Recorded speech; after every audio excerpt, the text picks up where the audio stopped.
got a work phone as well, like you're on call, like Dan. No, it's for email and recording purposes. Oh, okay.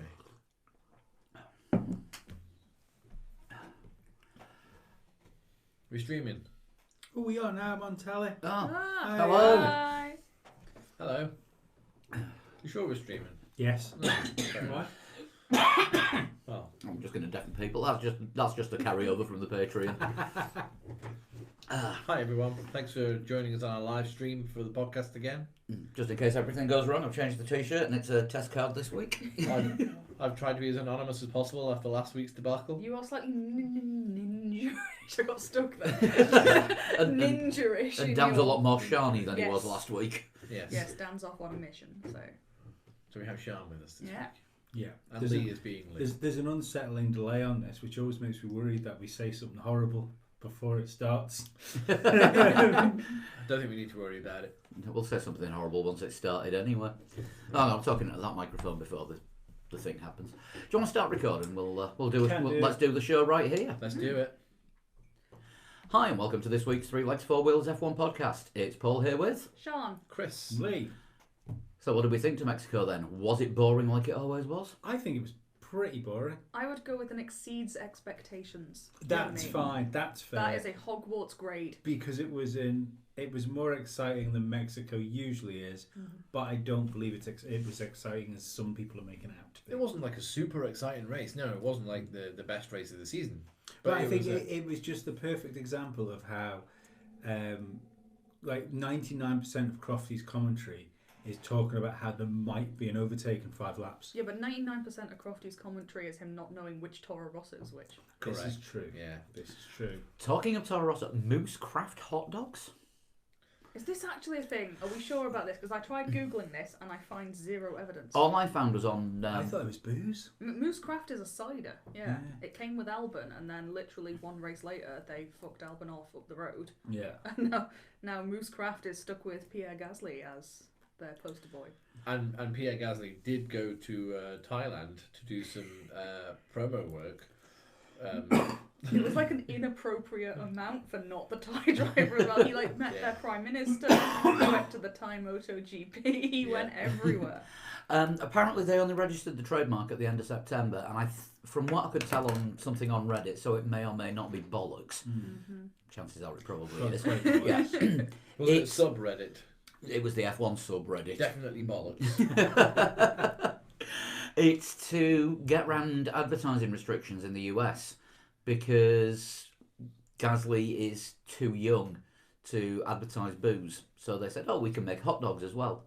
We'll form a company. So they registered a trademark for Moose Craft hot dogs. There was that thing, wasn't there, that the Williams drivers, when they were sponsored by Martini, had to be older than 25. Yes. For the global branding to work, Because UK laws say you can't advertise alcohol if you're under 25, which is why when Kubica was the test driver last year, when they had 2 under 25 drivers, they wheeled him out quite a bit with the Martini branding all over him because he had to be brand ambassador. Albon is not over 25.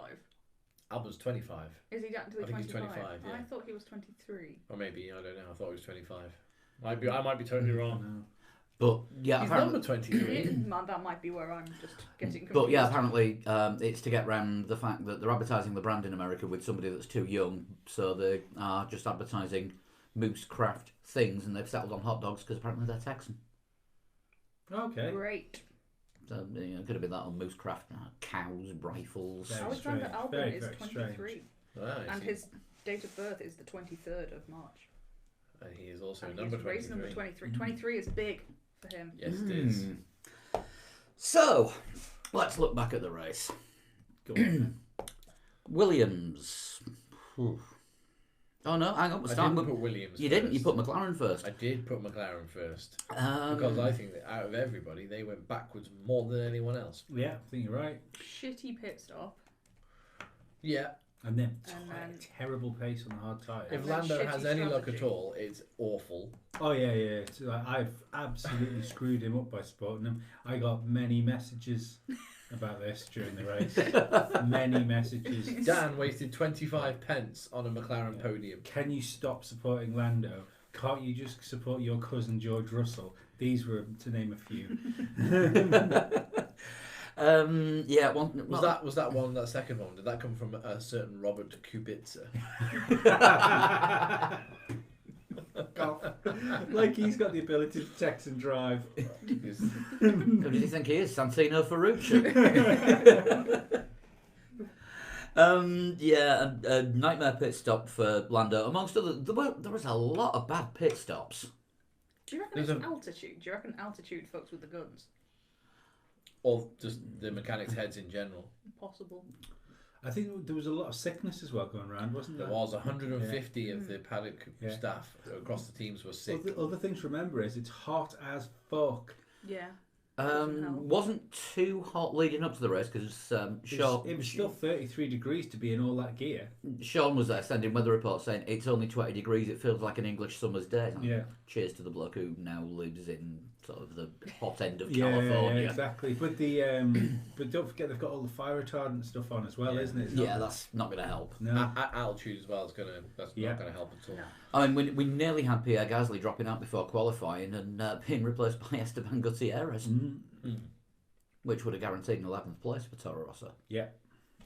Well, to be fair, they did get one, but we'll get on to that later. Yes. But that would have been a genuine 11th. So anyway, McLaren, nightmare pit stop for Lando, buggered his race up, and then they told him to, go out and do a mega stint and show what we could have done. And then the hard tyres were awful on the McLaren, as Carlos Sainz found out, who just went backwards. Yes, Pirelli said that the hard tyres would be good for 50 laps. He got 25 from his, and they were ruined. Possibly less before they actually fell off the proverbial cliff. I think it took them a long time to get up to temperature, and then they didn't stay in the operating window, and then they burned out. They literally did what we've been used to seeing Haas doing recently. Yeah. Definitely some homework needed for McLaren, like. Yeah, I mean, Sainz, started, I want to say 8th, was it? 7th or 8th? Something like that. 7th, Bottas was 6th. Yeah, 7th. Yeah, so I think, started 7th, finished 13th. And Norris started 8th and didn't finish because they retired him because he wasn't making any headway on those hard tyres. And they had really good pace as well. You know, at the beginning, they looked pretty good on the softs. Yeah. Should have gone soft, medium. There might have been in with a chance of the back end of the points with that strategy, but it just didn't work. Bit of a blip on the record for this year. Yeah, it's rare. We don't talk about McLaren first that much anymore. No, we used to talk about them first all the time. I feel like it's been a while. Yeah, nearly 2 years. Well, I mean, GP2 tyres. Now it's Williams. It was just another Williams weekend. I actually don't think it was a bad weekend for Williams because they were on par with Haas. George Russell was on par with Haas. Well, they did okay. Kubica had a puncture late on. He was ahead of Grosjean until quite late on. And he was ahead of Russell for most of the race. Yeah, they had a good battle as well. Yeah. Something happened at the beginning which put Russell. Yeah, because I noticed Russell and Grosjean went backwards. Yeah, I think they had it coming together because at one point Raikkonen was on the inside. Russell was trying to get Raikkonen, and there was a Haas there. And there's always a Haas. Yeah, but if you've already got two cars there and a Haas on the outside, that Haas is hitting somebody. So I've got a funny feeling that Russell and Grosjean might have had a clout. Yeah, because very early on, as I think as you noticed it, Paul, Grosjean was right at the back of the race, and Russell was just as the virtual safety car came out, and we were all actually convinced that it was Grosjean that had caused the virtual safety because car. He was at the back. Yeah. Quite a way off, like 10 seconds back before half a lap. Yeah, as it turned out, the VSC was for debris from Max's car, and everybody else who had a little coming together. There was lots of bumps and shunts at the start. I mean, obviously we'll get to the main ones further down, but yeah, Williams. We actually saw them having an on-track actual fight before the leaders came through for the second time. This is why I think there's something wrong with Russell's car. Well, no, Russell still finished the race a good, 2 places and a good 12 seconds ahead of Kubica. Yeah, but Kubica had he had that puncture. Yeah, it was a slow puncture that he got because we thought that he'd run over some debris from the last. Yeah, that's a good point. Yeah. But there was so. I mean, like he was Russell was like a second and a half quicker than Kubica in qualifying, wasn't it? Yeah, it was about massive. it was about 1.3. It was just absolutely fucking huge. Yeah, which we saw in Hungary as well, didn't we? When Russell put in what looked at the time like it could have been a phenomenal lap to get him out of Q1. He missed out by a couple of hundredths, but in this case, Russell was still qualifying right near the back with Kubica behind him, and just the gap between 19th and 20th was massive. Russell was closer to both Hasses than Kubica was to him. Yeah. Which is an encouraging sign. Do you know what? I think Kubica's actually just checked out. He's now. Well, he knows he's not got. He's now completely firm. The thing is, he was racing. I don't think he's doing any worse than he's done all year. I think he is. I think he's just. He was racing on the Sunday, and he got a little bit racy at some points, but he did finish the last of all the finishes. He's just not a Formula One driver anymore. That's all it is. Yeah, I just think with all the retiring him early, and I mean his head was pretty low to begin with because it would be in that car if you were at his stage of your career, and I think it's dropped even further. And it's just I'm just going to turn up. I'm going to sit in the car. I'm going to press the go pedal, and maybe I'll turn it left and right when it needs it. Maybe. I'm not. I personally don't think he's doing any worse than he has done all year. Right. I don't know. He's coming across as Mardia in interviews. He said after the race that the car wasn't as bad as it was on Saturday. Well, Which, there's I an don't know improvement. how Well, yeah, he wasn't a second and a half behind George Russell. Yeah. That's probably the best you can say. Right, Alpha then. Well, I kind of put Alpha and Haas in the same kind of bracket. The reason I put Alpha first is because Raikkonen didn't finish. Yeah, when they brought Kimi into DNF. Did they actually say why? Because I didn't see anything in the end No, about I didn't say why they brought him in. He had a couple of little knocks here and there, didn't he, Kimi Raikkonen? Yeah. One at the beginning and then one a little bit further on in the race. Can't think who that was with. That might have been Kubica actually that he had a little bit of a knock with. Maybe. Yeah. Yeah, so I don't. Maybe it's something to do with one of those. Maybe it's just a case of we're on the limit and we don't want to get any penalties towards the end of the year. A couple of points could be really crucial for us towards the end of the season. So. Alpha have quietly turned into one of the disappointments of the year, haven't they? Yeah. Yeah, they started off. Remember pre-season, we thought, wow, they've gone like Could be best of the rest behind Ferrari. yeah, super different with that front wing. Mm-hmm. And it was kind of the same as Ferrari, although they haven't been able to develop the car as much as Ferrari have. It very much felt like yesterday, ignoring McLaren's issues, that there is a different level for Alpha, Haas, and Williams. Yeah, Like So they're Formula- now in Formula like a third 1.6. tier. Yeah. They're in a different group fighting for. yeah. The Well, it scraps. always used to be Caterham, Marussia, and HRT, didn't it, right at the back, and then you'd have like Toro Rosso, Williams, and someone else, Sauber usually. You used to get tiers, didn't you? You could visibly see like three or four different tiers. Because I mean, A lot this year though, the midfield pack's been quite close. yeah, but you've got Williams who've just been pretty fucked from the get go. You know, this year.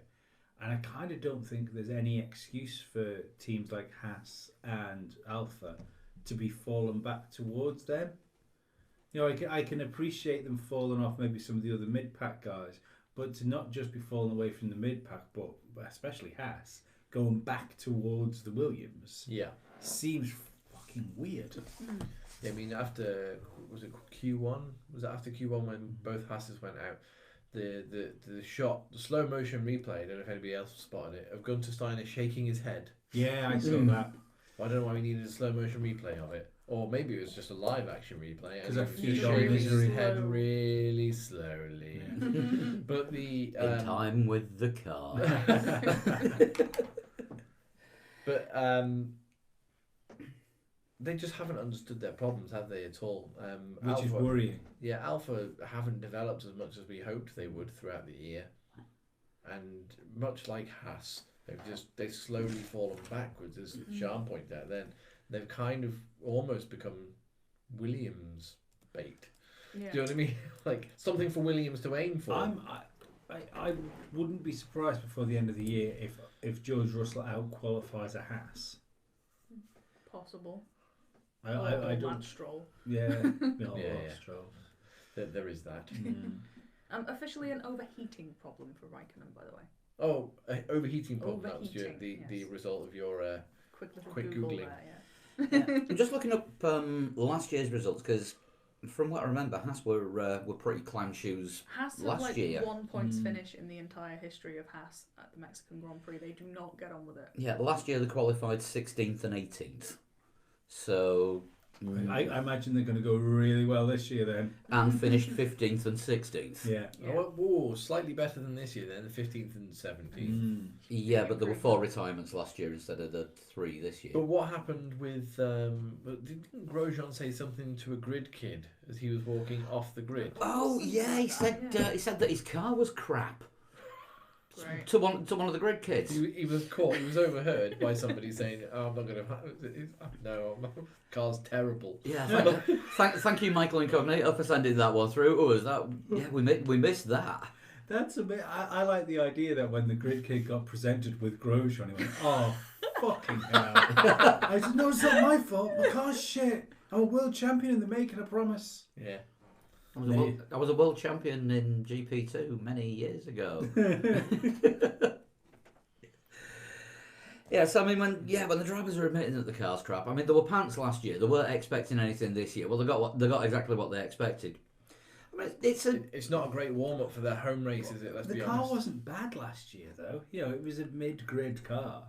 You know, it fell away towards the end of the season, didn't it? But at the beginning of the year, Haas it was always pretty do. good. Yeah. Yeah, Haas always do fall away. I mean, they'll always look good in Australia, and then well, apart from when they look like wankers. Of course. yeah. Well, it's just been a catalogue of errors for them, hasn't it? Because for everything from sponsorship to the actual car and working out what the problems is. Yeah. It's how do the tyres work? How do we get the tyres on? Yeah, it's it's a real shame. It is just a real shame for them. Yeah, apparently, It's not a shame for Netflix. Grosjean and K-Mag are going to be driving a Stuart Haas NASCAR around Circuit of the Americas this week. That's going to end. Oh, well, one of them isn't is it? dead. That's it. Well, it looks like we are going to get a US driver next year. Yeah, apparently they're doing a few laps each in one of the Stuart Haas a few NASCARs. laps each. Not at the same time. Not at the same time, with NASCAR driver Tony Stewart, who apparently is so good he's married 3 of his cousins in the passenger seat. I mean, that's right up there on the danger level scale. That's right up there with walking down a lane in like an inner city and finding a syringe on the floor and going, "Oh, handy! I need to take my insulin." That's the same level of danger. I was wondering where that one was going for a second. I've got to admit. Here's a question for you: why do they think Tony Stewart's going to be any good around Circuit of the Americas in NASCAR when all they do is turn left? Because he's in the passenger seat, so he can say, "Whoa, that was a right turn!" That's the one. I only do that when I start sliding the wrong way. It's like, it ends up in a heap, like with his head in his hands. So, I don't understand what happened. I went to turn.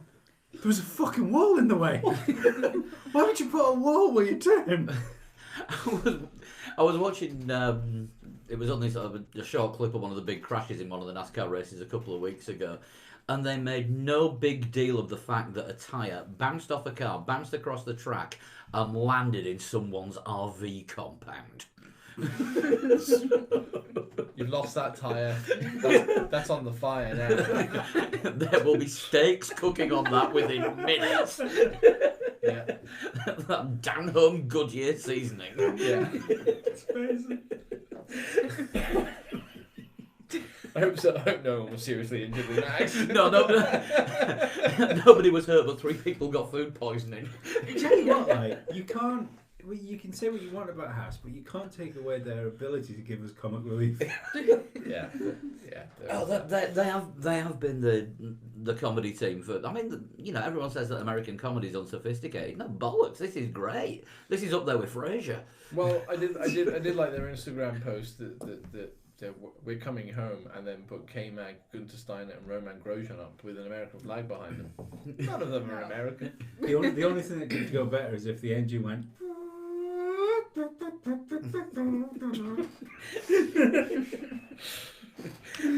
That would involve tuning it. Never gonna happen. Move on to some real teams that did some things. Well, a driver that did some things. A driver that did some things who also has to put up with partnering Lance Stroll.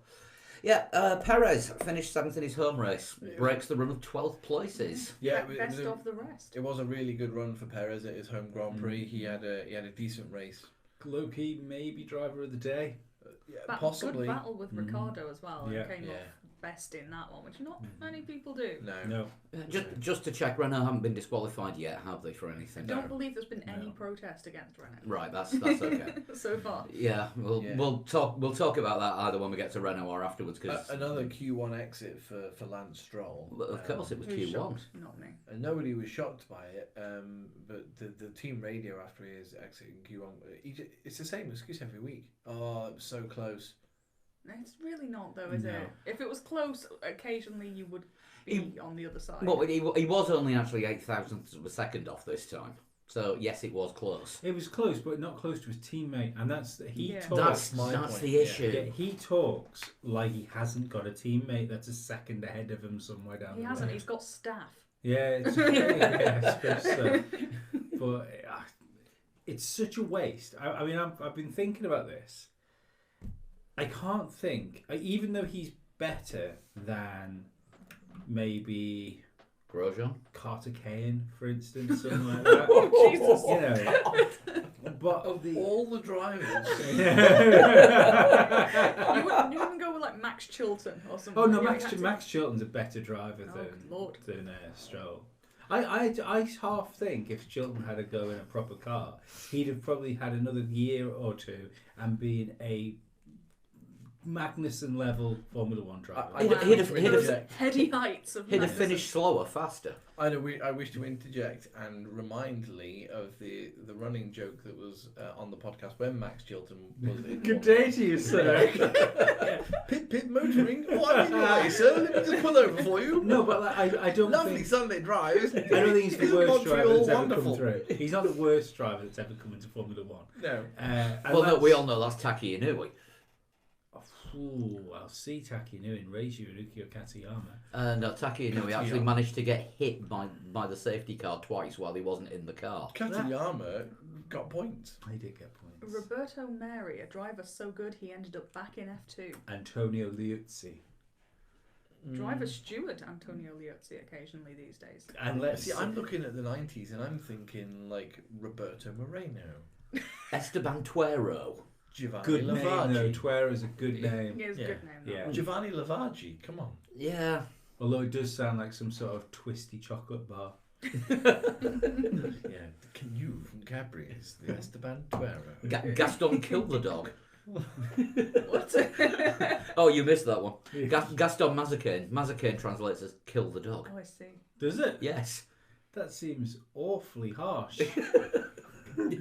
like German footballer Sebastian Schweinsteiger. Yeah. Yeah. Pig climber. Or Pig climber. Pig. yeah. Climber. Or guy at the front. Who's Like that? Guido van der Garde. Yeah, I've heard that one before. Anyway, But anyway, Lance Stroll isn't the worst Formula One talking driver of ever. nominative determinism, Lance Stroll. No, but given the car he's in, I think this is the issue. Given the car he's in, it's a bigger waste than what it usually is when we see a shit driver in Formula One. Yeah. We're used to seeing bad drivers in like the back end teams that are struggling for money and stuff like that. Lance Stroll and Williams. Yeah, but we're not. I mean, next year, for instance, now that they've got some funding and stuff behind them, I expect them to move a couple of spots up the grid. They'd do well to rehire Hulkenberg, wouldn't they? Perez will move a couple of spots up the grid, Yeah. and Stroll won't. Especially if you keep starting in Q1 all of the time. I mean, I think Perez scraped Q3 a couple of times. Yeah. But if Perez is always getting into Q2 and Stroll isn't, Yeah. What is it? He's done? disadvantage for him. Got through to Q2 twice this season. Not sure. That sounds Not generous. Definitely once. Not Twice sure does about sound twice. generous, It does yeah. sound a bit keen, doesn't it? But Maybe did he do Monza? Did he get through Monza? Because He likes Monza. he likes doesn't Baku. He likes Monza. He likes Baku, and he likes Canada. Places where he doesn't have to turn. See, too that's much. the thing. It's not Stroll's fault. There are too many races in Formula One in different countries. It's Herman Tilke's fault. Yeah, 5 races at each one of those 3 tracks, and he would be a genuine mid-grid contender. Yeah. Blame calendars. I thought it was blame Canada. That's what I was just about to say. So yeah, disappointing for Stroll, but really good race for Perez, I think. Yeah, I mean, obviously, you get there's the old Schumacher quote, isn't it? Your home crowd gives you an extra 10th. Proved it this time. There was some serious cheering going on every time Perez did something. Mm-hmm. Yeah, it was a proper roar, wasn't it? Yeah. In that baseball section. Yeah. But yeah, he had a good race, and the racing point is it's looking sporty, it's looking good. Yeah, in the right hands. Yeah.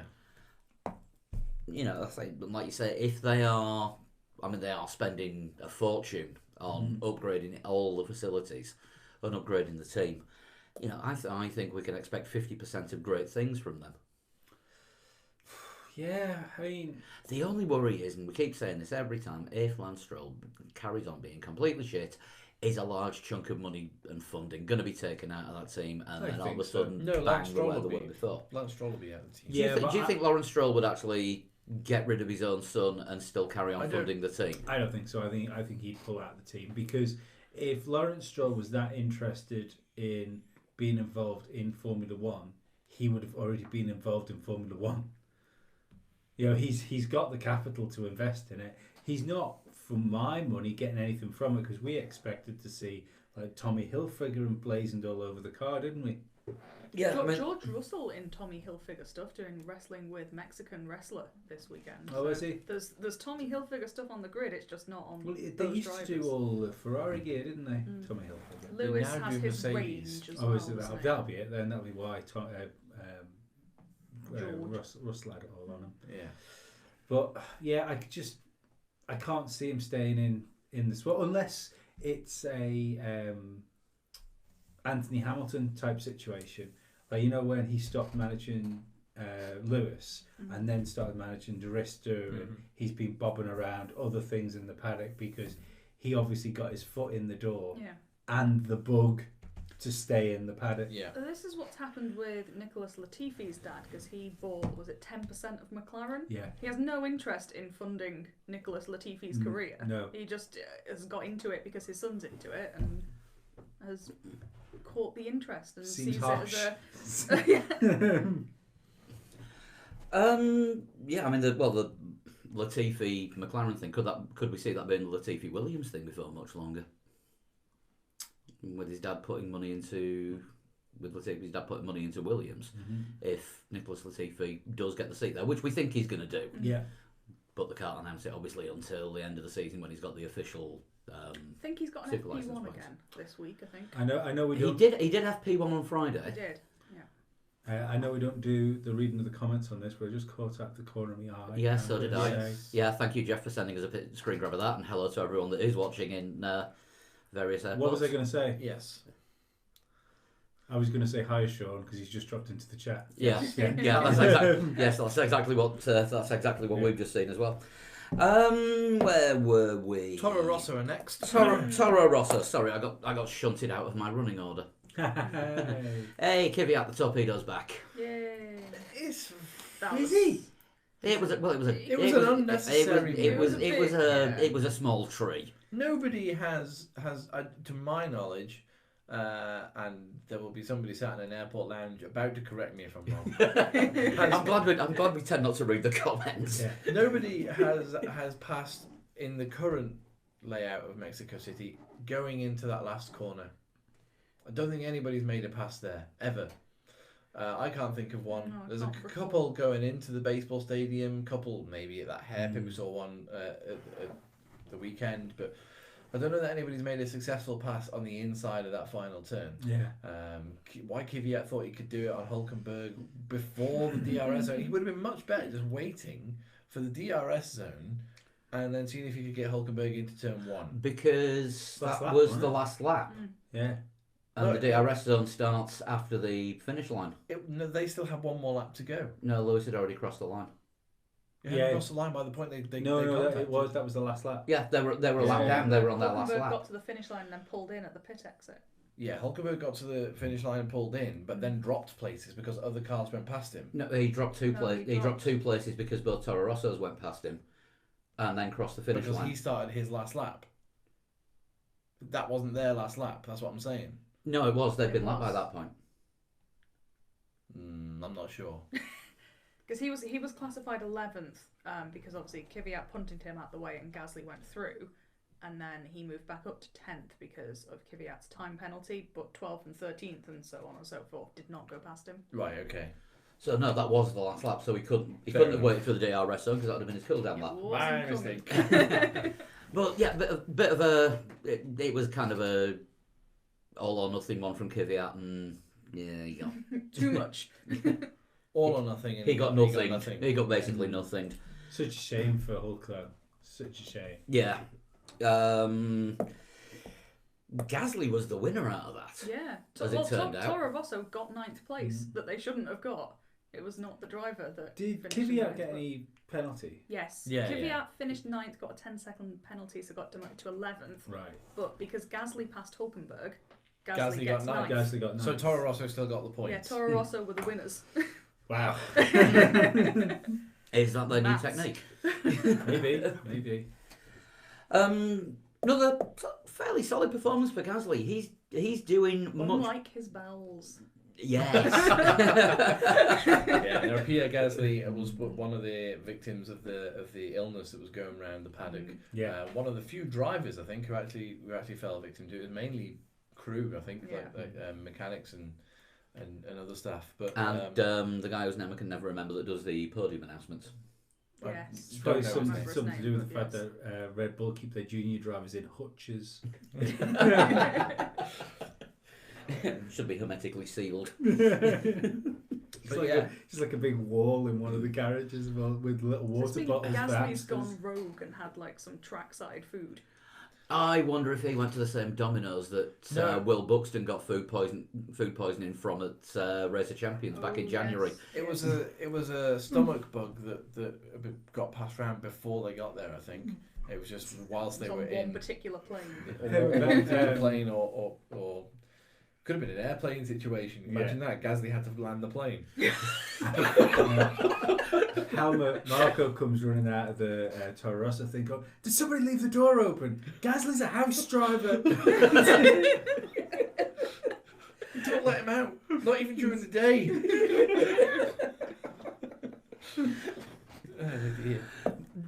Going back. He'll eat another driver's droppings, I'm telling you. He does it all the time when we take him out.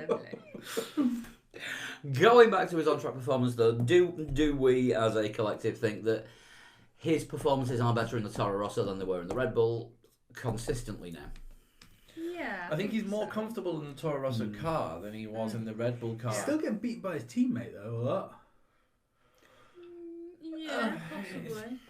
I think it's been a bit. Sort of head-to-head is like. I think it's been a bit 50-50 since Gasly went back to Toro Rosso. Yeah, obviously on this occasion he's finished ahead of. I'm not sure whether he's doing better or not. He's definitely got a weaker teammate. Talk amongst yourselves. He's got a weaker teammate, so he doesn't have to be up against Max Verstappen every weekend.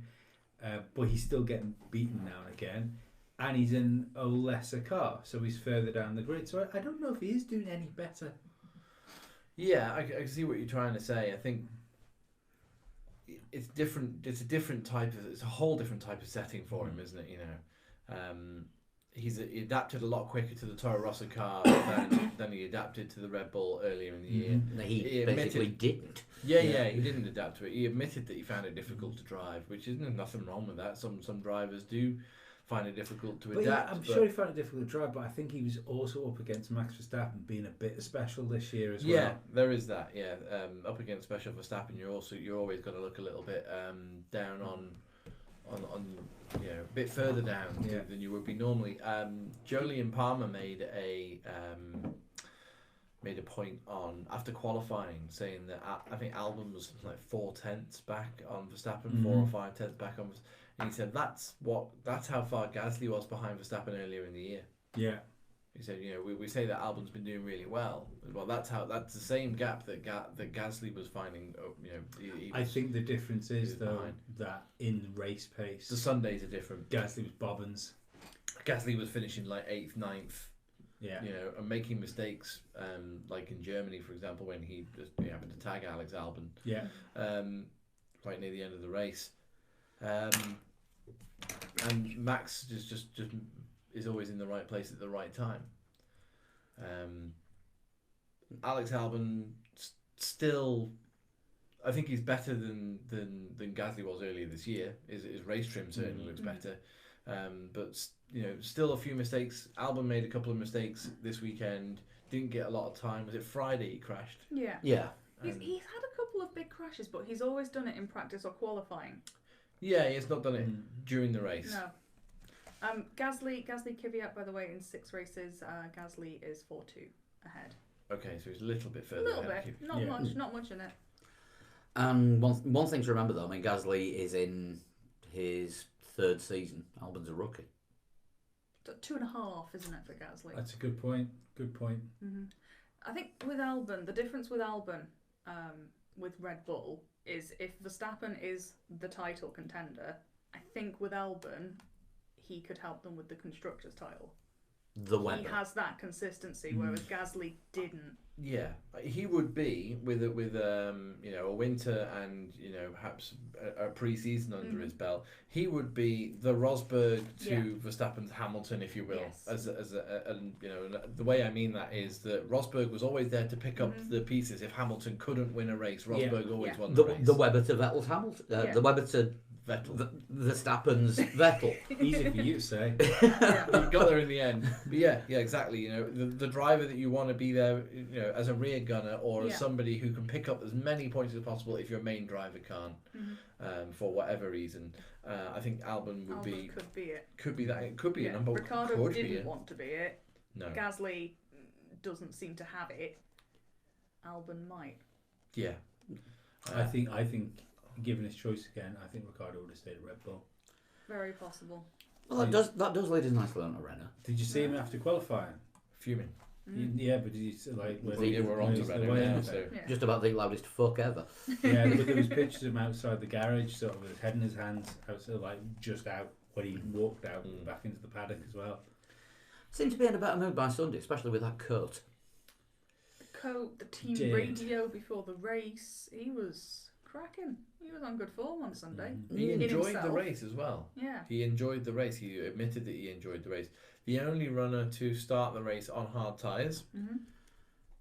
The only runner to start the race on hard tyres. Still getting decent lap times just before he pitted as well. He's still a top line driver. Yeah. Oh yeah. Yeah, it's Renault that's just in a very average car. I think the issue is when he was in Red Bull, he looked like a possible future world champion. Now it doesn't look any further from the fact. He's a fast driver in a slow car, and that's the problem. But I just don't see a road for him back up the grid unless someone shifts around. Shock Vettel retirement. Yeah. I think it's probably the winning formula at the minute. Because he is kind of the best driver, not in a good car. So, but I don't see if say Hulkenberg, for instance, if he's not going to find a driver for next year, and there's that little driver movement going around. I don't think there's going to be a whole host of driver movements going in 2021. Not with new regulations, you wouldn't have thought. Just to interject, I think Hulkenberg's only chance of a drive now is with what Alfa decided to do with Giovinazzi.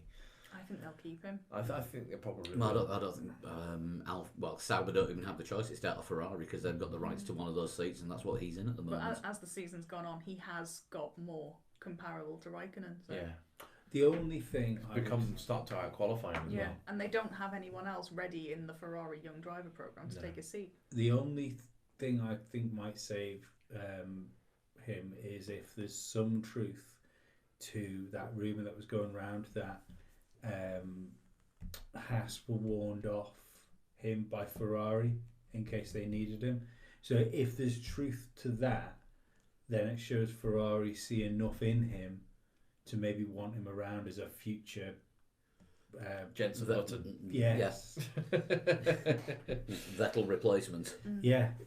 I was looking for Fisichella, that's what I was looking for. Future Fisichella. Well, 2 races and then a testing run. Yeah.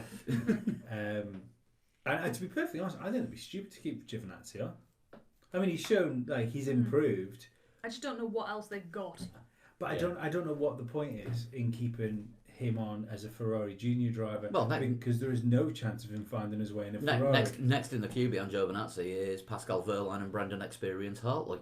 Well, in the young driver program, in the young driver like program, it's Callum Mick Islet. Schumacher. Yeah. Mick Schumacher and Pietro Fittipaldi, isn't it? Are the next And two. then Callum Islet would be the other one. Yeah. Callum Islet, yeah, of course. Especially and with Giuliano Kimi. Alesi, I think, is in there as well. Yeah. But if Kimi's going to retire next year, like we think he will do, that might be good news for Nico as well.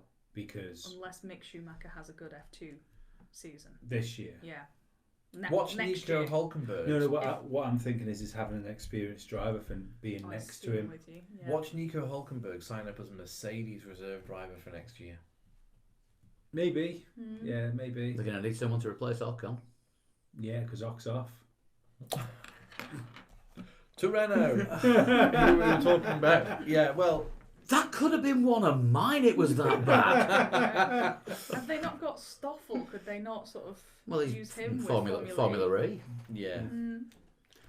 Because Mercedes Formula E team is the McLaren reject squad. It is. Nick de Vries and Because he's been doing simulator work for Mercedes this year. Nick de Vries. All right.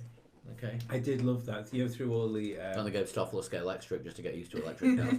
Well, Sam Bird was a Formula E driver and a Mercedes reserve, wasn't he, at one point? Buemi is a Formula E driver and Red Bull reserve. Yeah. I do love that for all like the Lewis Hamilton bit that happened with the like carbon emissions, and like people need to be more like conscious of the carbon footprint. And someone to turns around and said, "So you drive a Formula E?" There, it's like, now, let's whoa. let's talk about too far there. So yeah, Hulk's race. Double points for Renault. Let's not forget. Hulkenberg, even with Hulkenberg losing a spot at the last corner. Yeah, I mean, I didn't expect him to be that strong after being just busted for cheating. And was it Grosjean who came out and said, "I used that system when I drove for that team. It was illegal then." I think that's fair enough, because he got an awful lot of stick for that, for coming out and saying that. And not Grosjean saying something stupid about brakes. Yeah, I don't like. He was just being honest. So that's why he always complained about the Haas brakes not working. He had to use them himself. Yeah. So that's what the brake assist button on the steering wheel does. Right. Yeah, I mean, if Renault had been using that for a while, I think that's probably why they didn't appeal, because then the FIA would have had grounds to look further back and see what they've been doing. And They're going to disqualify. It was probably one of those punishments. We'll disqualify from one Grand Prix. You don't use it again, and we say no more about it. Yeah, because they weren't winning world championships with it, were they? They weren't winning races. You're talking about a big manufacturer as well, aren't you? You know, they don't want to put a load of shame onto a big manufacturer who is likely to pull out because God, do they have previous doing that? Yeah, and it's not like they haven't had previous when it comes to gates. Yes. Yeah. Anyway, the difference, of course, being this time, did Alonso know about the brakes? How far back does it go? Either way, it wasn't doing that fucking much for them, was it? It's not like they were up there with Mercedes and then down there with Williams after it was taken off. No. If anything, they've improved. Well, no, it's true, because as a team, they were, even with Hulkenberg finishing 10th rather than 9th, they were the best of the rest. If you look at outside the top 3 teams, yeah, you know, Perez, okay, he might have been the best driver out of the rest, but then they were the only non-big 3 to get a double points finish. So Stroll was the letdown for Racing Point. Usually is. Let's face it. Nothing new there. Right, Red Bull. Albon in 5th and a Verstappen recovery drive in 6th. I've got a little bit of a problem with. I was thinking post race yesterday about Max Verstappen. he won Driver of the Day, didn't he? Official I think FIA so, yeah. Driver Yeah. of the Day. No, No. he was I at the agree. back because of his own mistakes. He had a great drive though to come through the field. He did drive well to come through the field, but the only reason he was at the back was because of his own mistakes. He admitted to breaking the rules on Saturday, which is fine. He admitted to breaking the rules. He held his hands up and said, "Yeah, I tried to go, quicker." That was a bit of I don't even think it was honesty. I think it was just clean arrogance. Yeah. Well, yeah, because if they disqualify me time, I've still got the second fastest. Yeah. Well, they didn't disqualify either of his times. They just gave him a penalty. Yeah, which probably pissed off Danny Rick because he's now lost the outright circuit record to Max Verstappen by 1,000th of a second. Yeah. But it was like I don't understand why it wasn't investigated sooner. I think it was because so weird. Bottas's crash damaged the automatic sensor that sets off the flashing light and the light on the dashboard. Yeah. So if Verstappen had played it a bit more clever and said, "Oh, do you know what? I just missed the flag. I was expecting to see it on my dashboard. I'm very sorry," they'd have probably let it go. But then Because they he's showed arrogant. the onboard because he's and been you like, could "I'm see the so flag. clever. Yeah. I found a way around it." I They've gone, "No, mean, you like did." when you saw him come around the corner, there was a guy with a yellow flag and Yeah. a sign saying "Hi, Mama Montelli." But yeah, I think if he'd have played it a little bit clever and said he just wasn't expecting only to see the yellow flag, he was expecting to see the digital as well, then... And let's be fair, it is Max Verstappen, and sometimes I think because of the reputation he's got, he gets treated quite harshly. So if he's going to own up to a penalty, surely he thinks there's a pretty good chance of me getting this penalty. Yeah. The Alex Albon, great solid drive, was probably didn't get the credit he deserved for his race on Sunday. As I was saying before, the accident that he had on Friday limited his time on Friday, and then Saturday was kind of a very quick learning curve for him. Qualified quite well, and then he was actually keeping pace when he was running third for a while. He was keeping pace with the two Ferraris up front. The gap from Leclerc to Vettel to Albon was the same. It was like 1.3 seconds across the board. He did a really good job at holding off for as long as he possibly could until the silver cars came through. Like controversial statement probably. I don't think race pace wise, I don't think Max would have done much better than that. No, if Max he was up there. 40 something seconds behind, which is roughly what he would have lost, with the pit stop and the puncture, etc. Yeah, I mean he was coming through the field whereas that. Albon had some clear air. But I don't. When he was hanging on to the back of those Ferraris, I don't think all of a sudden Max would have been able to close on them. Like I said, I think if they put Albon in that car next year with a year in the factory and stuff like that on the with a winter under his belt, I see no reason, right? If Bottas can give Hamilton a run for his money on his day, I see no reason why Albon won't be a bit of a handful for Max. He's just so relaxed as well. I don't think he is going to get rattled by Verstappen. No, he doesn't seem it, does he? Gasly, we think maybe has not coped well with being eclipsed. Yeah. I don't think that's the kind of thing that would phase Albon at all. One other thing about Verstappen and the comeback, I can't remember which race it was this season, but Verstappen got various engine penalties and was starting at the back. And his quote before the race was, "Well, if everything plays out, I'll finish at least sixth anyway." Yeah. So basically, Verstappen did what he was expected to do by coming through the field. But he shouldn't have put himself at the back of the field to start with because he was a far too aggressive because of the penalty that he got. That caused him. But I think he knew he didn't have the pace to overtake Bottas any other way because it was Bottas. It was Hamilton. Hamilton. He took a chunk out of Hamilton's floor. Which Lewis pointed to at the end of the race. He had a chunk of his floor missing. So But I don't think he would have had the straight line speed to get him under DRS on the straights. It's this is the thing. I just don't think they would have had the car to overtake any other way. That's why it had to be. I've got a chance at a desperate lunge here, and he tried it.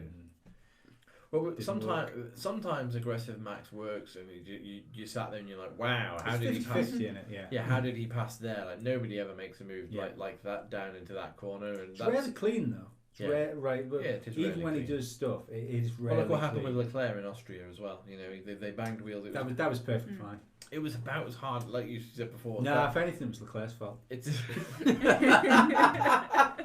it's not what Dan said. It's like Dan's in the room.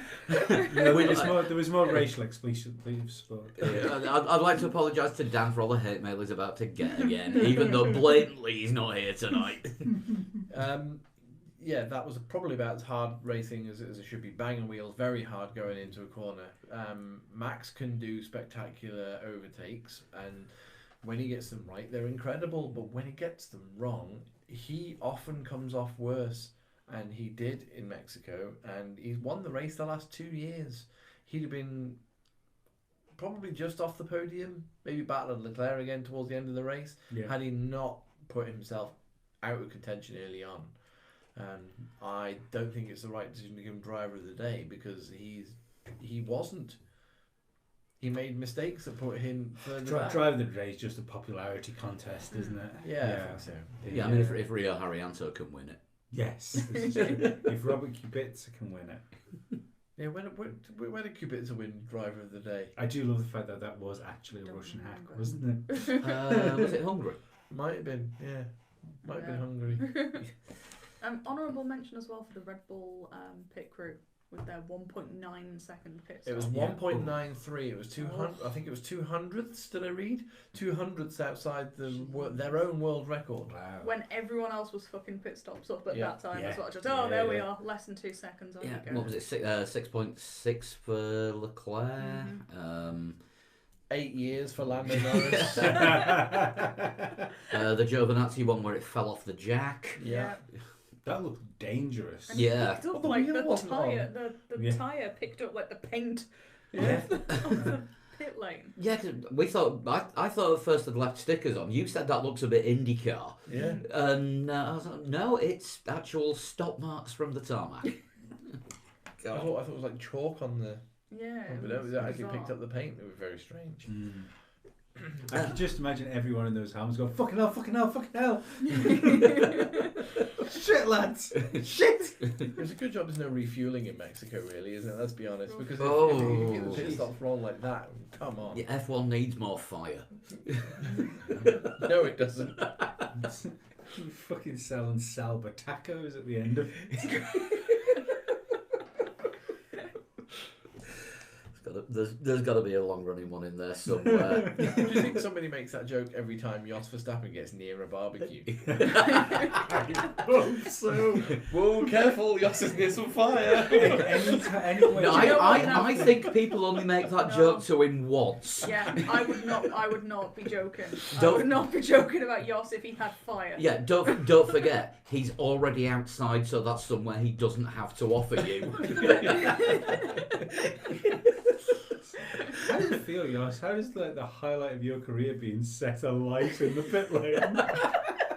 Well, the one thing everyone remembers is not your third place finish at the British Grand Prix. Fire and your son. Was it the British Grand Prix you finished third? I can't remember. That's the point, really, isn't it? Yeah. But he was on fire. Yeah, I remember he finished third, and Michael Schumacher was very surprised to see him pull into the garage of a podium. What? You finished third?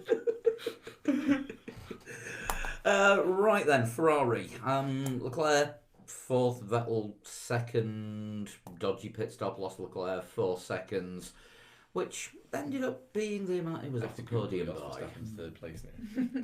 He ran wide as well, didn't he, when he was chasing Bottas down? He was catching Bottas and then just lost it. Yeah. As soon as the bad pit stop for Leclerc happened, Twitter lit up with the tinfoil brigade. They're doing it to keep them apart. I think it was... They made a mistake, I think.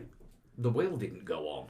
But no, but It took 3 goes. No, but just bringing him in at that point, when you type Jos Verstappen from the into lead, Google. I think was a mistake. Was that not his second pit stop where the gun jammed? I haven't got my glasses on, but that looks I like thought the it was word the fire. first, because they pitted him, didn't they? Pitted Yeah. him. He came out on the hards. They pitted him immediately after Albon pitted, and he came out ahead of Albon, so that one went well. I'm sure it was the second one where the gun jammed. Yeah, I think it was because that's where he lost all the time because he was running. He was on schedule to be top 3, and then just dropped off the back because of that. But I think he had when he went on the hards, he had a similar thing happen to him that happened to McLaren's. I thought he lost a load of pace somewhere. It might have taken him a lap or two to get him going, but I don't think there was anything wrong with the pit stop as such. I think No, there's nothing wrong with the pit stop, but I think I thought they pitted him again afterwards to get him off the hards because he'd lost the pace. Did they put him on fresh hards? I can't. No, remember Leclerc went medium hard. Or was it medium hard? That's what both Ferraris did.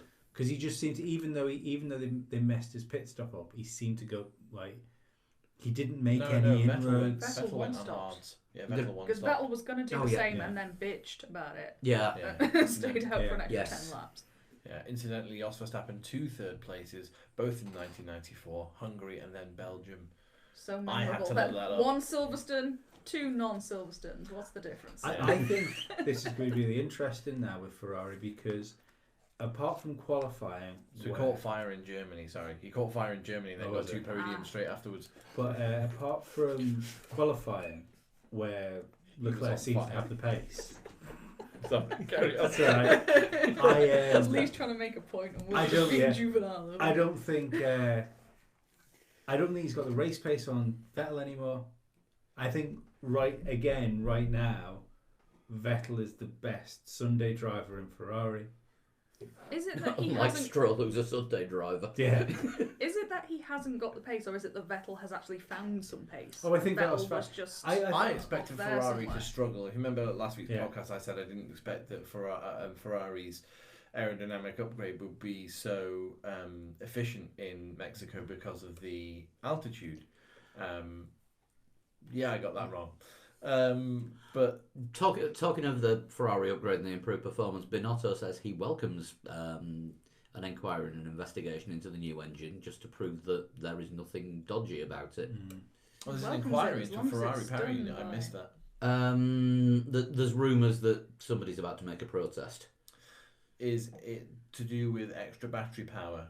Perhaps because that's been a rumour that's been going around on the Ferrari engines. Yeah, it's been a lot. Something's happened. So it's a rumour that's been going around for a long time. Is that how they store extra power and then deploy it or something? Right. I'm going to take a punt in advance that this is going to be a protest from someone like Racing Point, i.e. a Mercedes customer, but not Mercedes. That would be Kubica. Yeah, or Williams. That would be who I would expect such a thing. Well, we know that Racing Point have got a former Renault employee. Do they have any former Ferrari employees knocking about? Probably. The way that people intermingle in the paddock and swap teams here, there, and everywhere. It's quite likely that somebody working for Racing Point used to work for Ferrari, quite recently. But nobody's made an inquiry about Racing Point and the rocket launcher because that was an official thing because they said it on Twitter that it was. Yes. They did. They confirmed that in a tweet to 3Legs4Wheels. Yes. It's where the blue shells come out of. Yeah. It was a good bit of Twitterage. They're good on Twitter at Racing Point. But back to Ferrari. I thought Ferrari could have attacked Mercedes late on in the race because at one point it was 7 seconds, less than 7 seconds, separated the top 4. It was 5 at one point. 5 seconds, but then, as you're saying, Leclerc ran wide when trying to chase Bottas. Was it trying to get past a back marker? Was it Kvyat perhaps? And I think maybe he had not long got past the back marker. Yeah, it just sort of offset his breaking point. point. A bit, maybe. Yeah, and offset his breaking point perhaps a little bit. Yeah, a little bit disappointed with Leclerc as to how decent he's been after the summer break. He's that inherited pole position meant that he's now got more pole positions than anyone else this season. Yeah. So that's an impressive stat for Officially, him. Verstappen still has the pole position because he is still credited with the fastest time in the FIA's classification. On the official documents and on the grid that the official grid that the FIA put out, he still had that time and a little asterisk with the 3-place penalty. Yeah. For ignoring safety warnings. Okay, I suppose that's right. He is still credited with fastest qualifying. Yeah, because the Schumacher still got pole in Monaco the last year, 2012, but then you have like a 10-place penalty or whatever it was. Yeah. So yeah, they still. I think they do that for betting, don't they? I think they do that for for betting purposes. So if I think it's just the way the penalty is applied, because the penalty was not to take the time away. The penalty was grid positions for not being Yeah. safe. But like if you put a bet on someone and like say they're disqualified after the race or something, like, your bet still stands because it's what happened at the checkered flag, isn't Could be. I mean, the main reason we know about this is because there was a lengthy debate when trying to figure out the podcast predictions scoring. Is the main reason we had to study this yesterday. Like, what do we do? Yeah, the FIA have officially given it to Verstappen, so Yeah. Verstappen is getting the points. Yeah. Okay. Yeah, but And if anybody wants to argue, take it up with the steward of that competition. Oh, that's me, and I put the scores in as well. So Just quickly, do we still think there's a chance Vettel will leave Ferrari? I don't know. I want to. It's a weird one, isn't it? Yeah. he seems He seems happy. more- He seems happier again. He's been mardy as fuck recently. He's been on good form this week, hasn't he? He's been good bitchy Seb. He's been bitching at the Yeah. guy with the stick. Yeah. He Didn't doesn't like- like the trophy. Didn't like the selfie guy. Mario Didn't like the Achi. trophy. Mario Achi, that's You know, the one. he said something this week that agreed with what we've been saying for the last year. Get rid of the sponsors' logos on the trophies. Correct. Yeah. Have Yes. real trophies. Yeah. Yes. Yeah. But not that weird monkey thing they have in France. I like the monkey thing. I liked it once. I didn't need it for a second year. We Once could was have a fun we could have had a novelty, different second was animal like, this year. The only thing I say is that the monkey should stay, but it should be gold, silver, and bronze. But red, white, and blue is the French flag colours. So Yeah, gold, silver, and bronze is like medal colours. I think. Yeah, I know what you mean. yeah, but then you're back to Bernie's idea of giving medals to the top A three. gold monkey does sound like Cockney rhyming slang for something, though. It does. Oh, don't you remember that TV series? And sort of, actually, you might be a bit too young for this. But it was a Raiders of the Lost Ark. 1806. Ha ha ha! Raiders of the Lost Ark rip-off TV series called Tales of the Gold Monkey, No, I don't. and it was about an archaeologist who went round a lot of made-up sites and got into skirmishes. No, I don't remember. That sounds No. terrible. I think it lasted one series, and everyone went, Harrison Ford did it better. Now, I want to point something out here. You know, Ferrari had this resurgence and they went and won. Was it 3 races in a row, 4 in a row after the summer break? If only there was someone on the show that was good at stats. Yeah. Unfortunately. I think, was it 3 and 4 because did Russia come in between? I don't know where Russia came. I've lost track. Yeah, Russia was just before Japan. But The the thing chat is, now know more than us because Sean just explained why his qualifying lap stands, and I didn't manage to read it all before it disappeared. I'm glad YouTube returns the chats. We can read up on that later and do a correction show. thank you, Sean. You say even when he's not on the show, he's on the show. It's useful. But the thing is, the point I'm trying to make here is Mercedes have now just won 3 in a row and nobody gives a shit. Oh yeah. Do you know what I mean? It's not like it's banded back and forth between Ferrari and Mercedes. When Ferrari were in their rich vein of form post summer break, it was just like wow, especially in Singapore, it was just like wow, Ferrari have really got this now. And then Mercedes have gone and won another 3 on the bounce, and it's just nobody's just like wow, well the pendulum swung back Mercedes way because They're already champions. well they're already champions, but because of the work they did earlier in the season, but. To swing it back. Don't do things like that and just sort of freeze. You're on camera. People will think that their internet connection has dropped off. But when you swing to have that swing back your way after your rivals are apparently got so much, so much straight line speed and a huge advantage over you now. It's going to be really difficult for you to win a race for the rest of the season. Then all of a sudden you win 3 on the bounce. And nobody bats an eyelid because you're kind of expected to do it because you're Mercedes. Yeah. It's to me, I think that deserves just as much credit as Ferrari pulling it back to win some races. I think so. I can't help but think Sean will probably be better at this than I am, but I can't help but think that Ferrari themselves out of this win twice that weekend. I think they pitted. They were covering Albon off when they didn't need to cover him off. Especially when you can see when Albon came up, he was trapped in all that traffic. You know, he must have lost 2 or 3 seconds to Leclerc at that point. So they were covering off a threat from a car which was never going to challenge them. So that was why Leclerc went, and I just think they left they just didn't hit Vettel right. They should have. They weren't racing Hamilton, if you know what I mean. So Vettel chooses his own strategy. Yeah. He was quite comfortable to let Hamilton go. So let him go. Yeah. Let him go. You know, convinced that they were going to get him. Can't hold him back anymore. Yeah. But the fact that Mercedes were, and I don't think it was sandbagging. You know, pre-race when they were saying that, well, it was going to be very difficult. We don't expect a good result because we normally don't get one in Mexico. Car's probably not going to suit it. I think it was all purely down to strategy. The reason that they won that race. Just look at everything, even right up to the end of qualifying. You would have said Mercedes don't look like they're going to win this race. It could be anybody but Mercedes. And then Mercedes can pull out a 1-3, and Ferrari aren't able to get close enough to attack at the end of the race. But this is why I stuck a tenner on Hamilton to win the race, because you're a fanboy. But apparently not.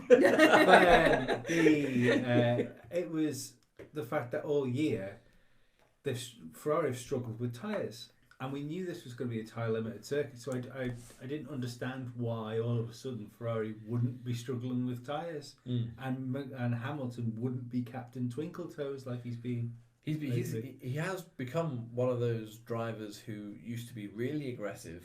Right, destroying tyres. Yeah, burn through his tyres really carbon quickly. Footprint, you see, that's what we're worried about. It's a rubber footprint. Yeah. But and I don't know if he's took lessons from Jenson Button when they were teammates, or if he's somehow adapted his driving style just to still be super quick but less aggressive somehow. Yeah. And I've said this before, the man who's a huge fan of Ayrton Senna drives an awful lot like Alain Prost.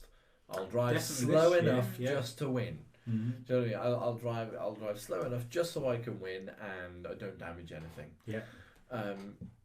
It was, and I'm going to get accused now of being a fanboy, it was a masterclass from Lewis Hamilton in how to manage a car slower but faster than everyone else. Yeah.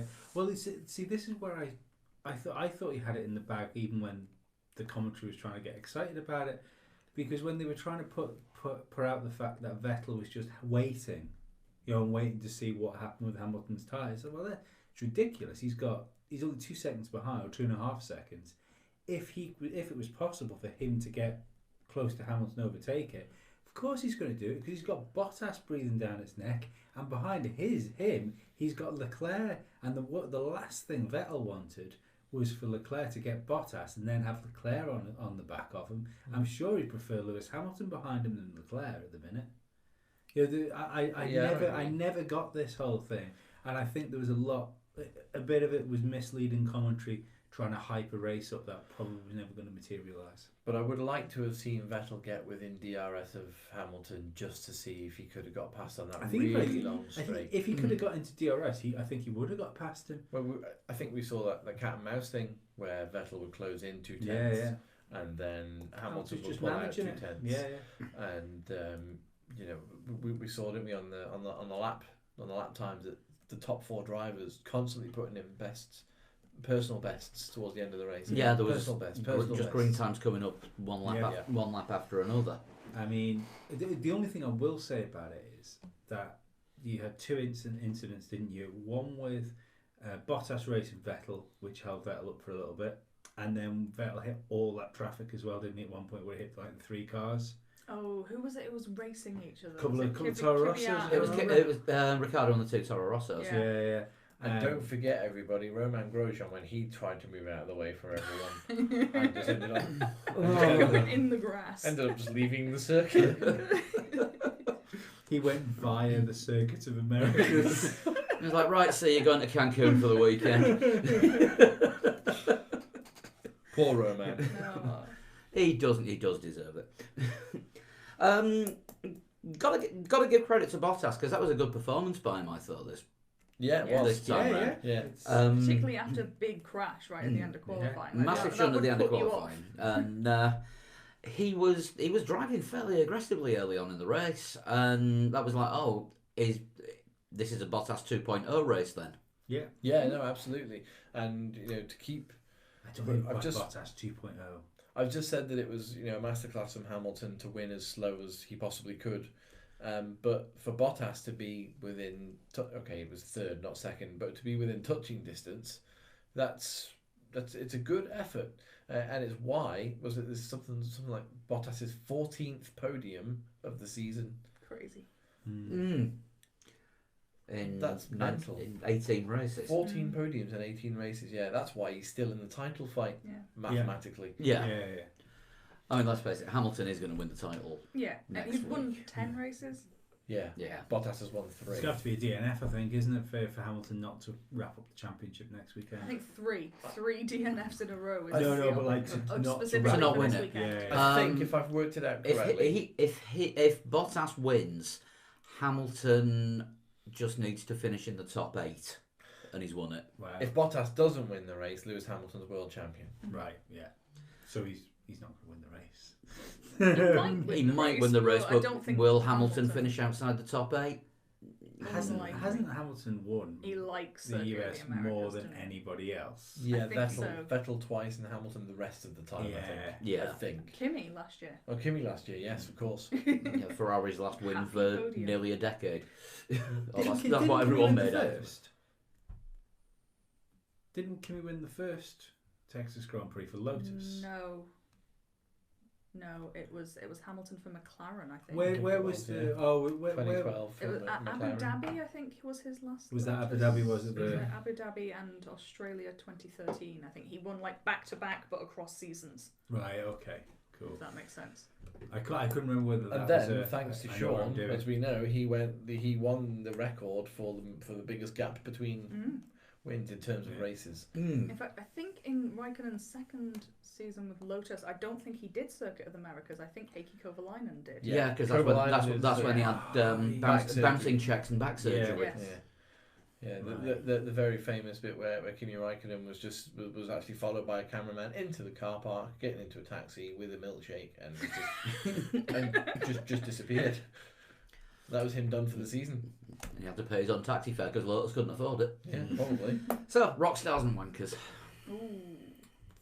McLaren looks like wankers, McLaren did look like Yeah. wankers. especially after Lando's pit stop. Yeah, pit crew Lando's wankers. pit crew definitely looked like wankers. Yeah. I think Sauber looked like wankers. I think wheel guns come fairly high on the wanker list. Rain was a wanker For because not it Pissed showing it up. down an hour after the Yeah, race. Ted's. I Fucking have seen a useless. bit of Ted's notebook from when he's there with his Yeah. umbrella, and there's just like pools everywhere. I could have done with that during the race, really. To Yeah, that spice would it up a be bit. fun. Mm. Yeah. Shout out to Sean's pre-race prediction of rain's forecast. What's the bet? And it comes an hour after we finish. There's the hero. Never, if you live anywhere where there's going to be a Formula 1 Grand Prix, don't organise to go for a walk an hour after a race. It's- So don't do rock it. stars, I'm going to say James Vowles and Marcus Dudley at Mercedes, because Yeah. they Stepping called up. they called the strategy that won Mercedes an unwinnable race. I'm going to say car lift because I fucking loved it. I quite Yeah. enjoyed It that. was actually. it was good. I Although think I mean, any other winner would have been. Can you imagine Bottas on that? Kimi. Kimi on that would have been just like. It just. I put it on Twitter, but it just sort of took me back to a few months ago when I went to see Kiss and the big ballad at the end, Beth. Yeah. Drummer plays it on piano and that rose up from the stage and the three of us were there, all massive Kiss fans, all looked at each other and went, nah, too fucking Vegas. No, it's good. I like it. I like all the. You went to watch Trying to Kiss make it and more that was exciting. too Vegas. It crossed the line. It was at the end of the show. We'd been Vegas for nearly 2 hours. Okay. That was just one Vegas too far. That was the last Vegas we could cope with. Oh, come on, you got away with your rock off. That wasn't even a joke, though. At least mine was a pun. The last Vegas? Oh. Anyway. Moving swiftly on. Predictions, who did what? This is... Oh yes. Mixed bag, I think. Not I don't well. think any of us had had Hamilton for the win. I thought I did okay. Oh, I think I had Verstappen for the Oh, win, I had Verstappen. and then 2 We Mercedes got drivers. a 10-pointer from the listeners. Oh wow! We Yeah. always Good do. work. We're Yeah, so we bad still at we this. still haven't had an 11 for a while. Right. Nobody's got a full house yet. But how we did in here, and as everyone can see, I am loading the page up now because I should have done it earlier. So well prepared, Paul. Yeah. As always. Why isn't that working? Oh, it's taking me back to the homepage. I don't know how to use technology. Clearly. So if I recall, everyone on the podcast went for either a Verstappen or a Vettel win. I think Verstappen, yeah. I think Verstappen had quite a few hits. Did I went for Vettel, didn't I? I think Did there was a go for Vettel or two in there. I think I went for... Let's have a look. Chris, you went for a Verstappen win, Bottas second, Hamilton third. 2 points. Dan, a Verstappen win, Leclerc second, and Sainz third. No Crazy. points. In cricketing terms, didn't trouble the scorers. Lee, I believe that's in Stroll terms as well. he had a Stroll Saturday of a performance. Lee, you actually did best out of a lot of us. You had a Vettel win, Hamilton second, Bottas third, one overtake, and you'd have got a full house. I had Vettel first, Hamilton second, Leclerc third, and Sean second best out of everyone. A Verstappen win, Hamilton second, Bottas third. And our guest predictor, Nick Stovey, he had a Verstappen win, Leclerc second, and Bottas third. So a definite mixed bag of scores. Yeah. One of my better weekends there. Maybe my best. Along with your Hamilton. Well, that puts you up to third. Does it? In the standings? The guests are still winning on 61. I'm on 57. Yeah, you're not going to fight the hive mind, though, are you? No, that is true. It's like trying to play a fucking quiz with the Borg. Oh, I could try that round on this Friday. One that I'm doing. Lee, yeah, you're in third, 54. Dan's on 53. Chris on 51, and Sean on 49. So it's still fairly tight with 3 races to go. Still got 27 points up for grabs. Time for a late charge. The title is mathematically still there, and of course, we have a race to look forward to this weekend as well because we're on a back-to-back week. Yep. One of our favourite circuits of the season, would you say? Circuit of the Americas? Yeah, I think Absolutely. Yeah, it's alright. Yeah. The hill up to the hairpin at turn 1, sharp left, which is rare for a Formula 1 circuit to have a sharp left first turn, and then it's Tribute City all the way to Till Herman's greatest hits. Herman's, no Herman. To be fair, the lead up to turn 1 is like a kink away from being a tribute as well, isn't it? A Rouge. Yeah. Yeah, Mercedes should be expecting good things here because, like we said earlier, Hamilton has bossed this for the last few years. Yeah. Aside from last year. Aside from last year, when I think Vettel has 1 win as well, doesn't he? I think it's 1 or 2, yeah. Yeah. No concerns about the track surface this year because there have been complaints, mainly from MotoGP, over it recently. Yeah. They had it ground down a couple of years ago, didn't they? And that just kicked a load of dust up, which was not helpful. Yeah. Weather has been an issue over the years. We have had, it's one of the circuits where we have had qualifying on the Sunday morning, if I remember rightly. Yes, that happened. In an empty stands, was it as well? Yeah. Because they weren't allowed in for the race yet. Couldn't let people in because there was still a threat of thunderstorms, but they let the cars on the track. Mm-hmm. I want to say 2014. Possibly. Sounds about right. Yeah. I think it was before we were podding. At like, as far as your wages, it's starting at 5 million and going upwards. You can get out in a bit of fucking lightning. Iffy But there is a drainage massive as well, tower, isn't it, for isn't there, a in- newer circuit. But the drainage can be a bit hit and miss. Yeah, I mean, they've had problems before with water collecting under some of the bridges. Yeah. And there was a burst pipe. Again, I think that was in MotoGP that they ended up having to delay the race while they fixed the burst pipe and then mopped up the track because it was about a 3-inch deep puddle. Oops. Right in the middle of the circuit. It's like, yeah, this isn't great planning. But yeah, I think we're gonna see another Mercedes 1-2 here. I feel it's going to be Mercedes 1-2. I'm leaning that way also. Big crowning. Don't know about 1-2, World but I think a Mercedes win and a World Championship win for Lewis Hamilton. Yeah. Would be about the only way I can predict at the moment, if I'm perfectly honest. Yeah. Big weekend for Mercedes by taking a 1-2 and the title. Yeah. I think it'll be a good showing. Yeah. As far as other teams, do we think Haas can improve? I mean, they're getting some extra circuit knowledge by driving around in a NASCAR. They'll be with Williams again. I think Ferrari will be quite close, if I'm perfectly honest, because I mean there is some fast turns and long straight. Well, the long straight. Yeah. And sector 1, okay, yeah. Even getting you up that hill takes some horses. Yeah. And they have the prancing ones. Yeah. I think we're going to see Alpha Sauber struggling as well. Yeah, I could see that. I think there's a lot of similar characteristics in bits of the circuit to what there is in Mexico. And really? Well, yeah, Mexico got tilted, didn't it? A little, yeah.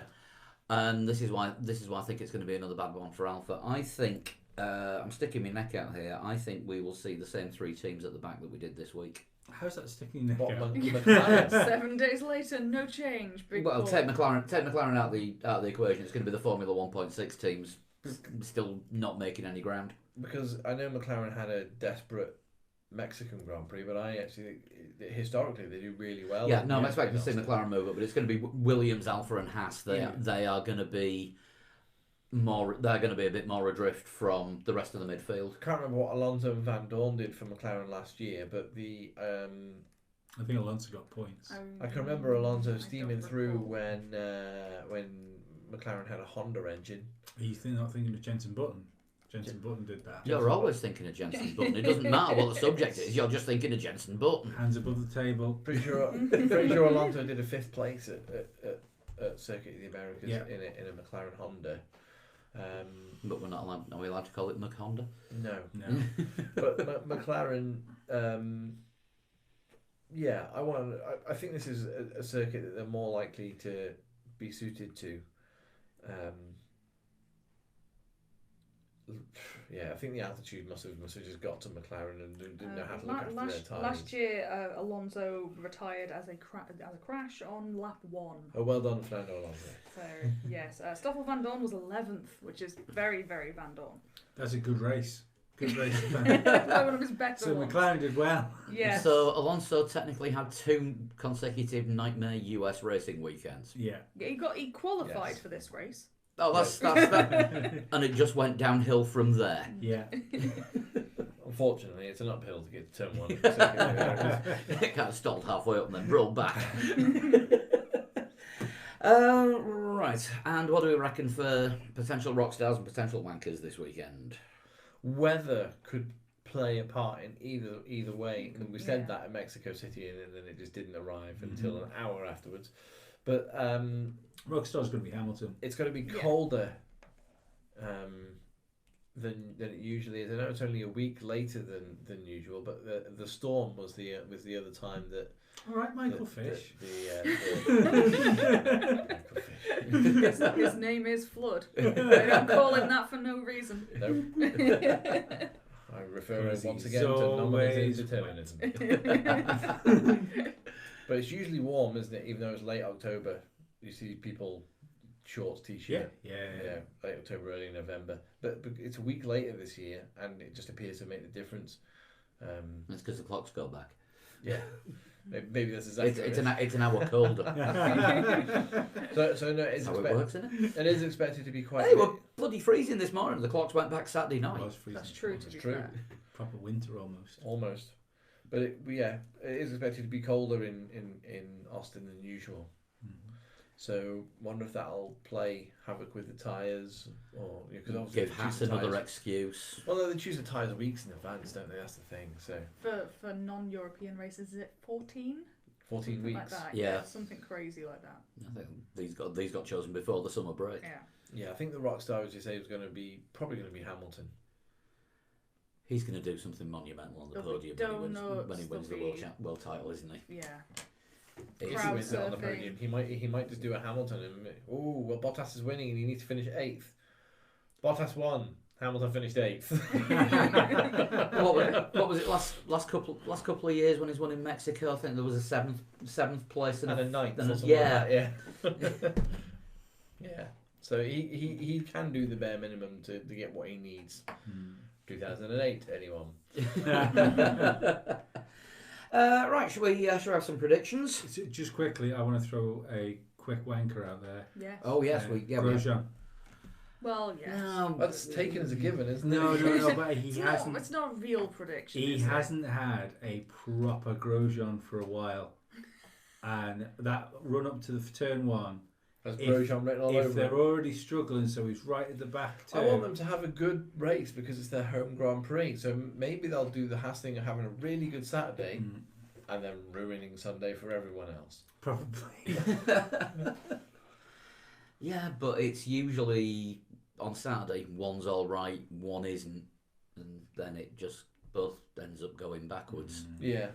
I mean, if you're going to the Circuit of the Americas this weekend, firstly, have fun. But if you're going as a Haas fan, I do feel a bit won't sorry have for fun. you. Don't pack your expectations because they will be dashed.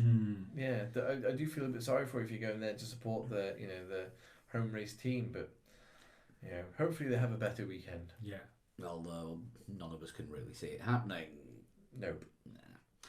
Right, predictions. I got Dan's here that he sent through earlier, and he is going for a Hamilton win, Vettel second, and Leclerc third.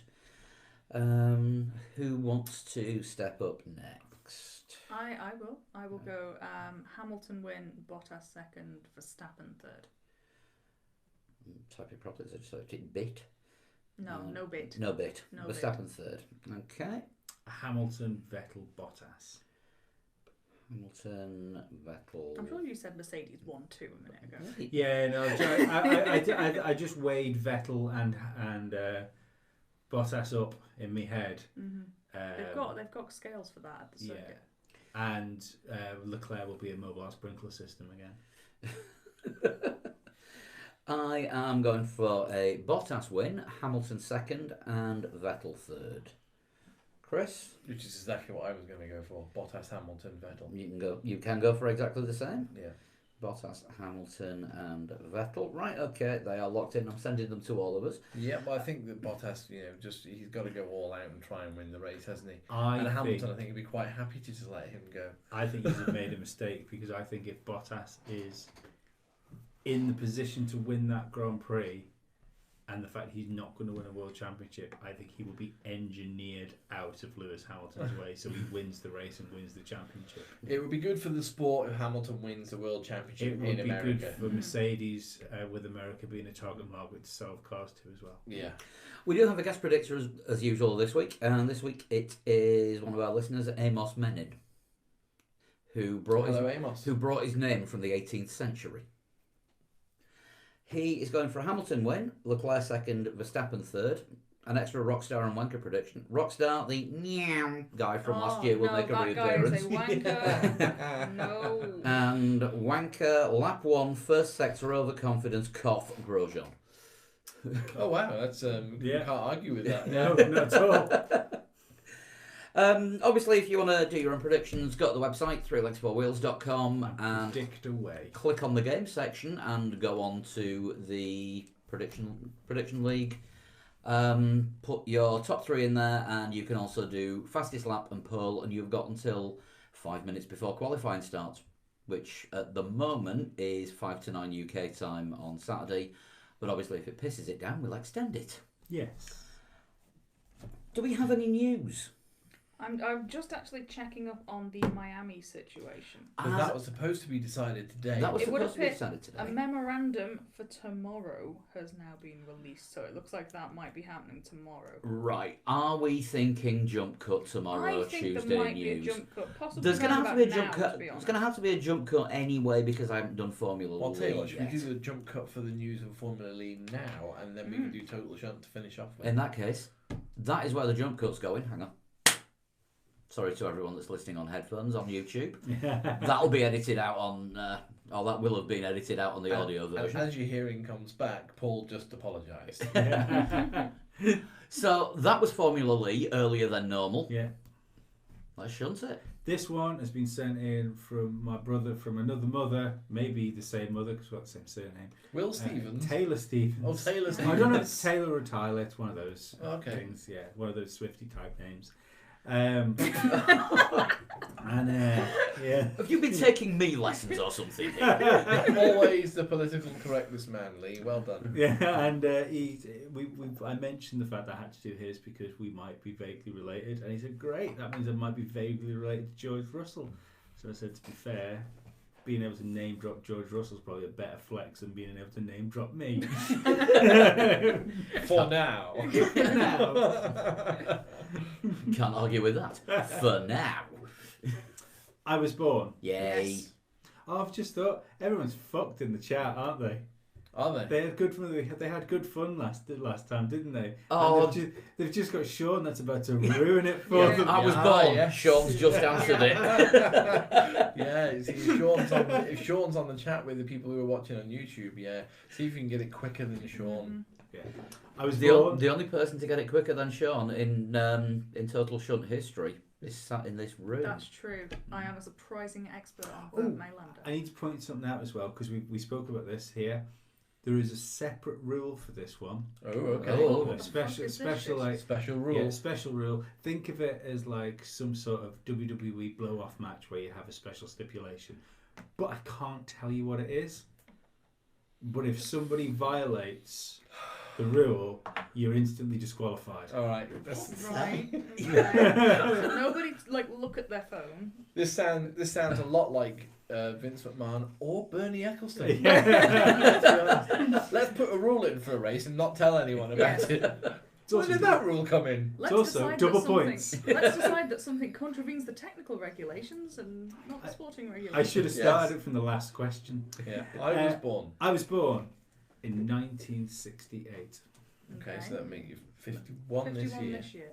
Makes them 1 year older than Michael Schumacher. Correct. I have dual citizenship. That So rule. not Nico I was Rosberg. going to say that rules out Rosberg. And that's where Sean chimes in Yeah. with the answer. Paul and Sean are now eliminated Oh!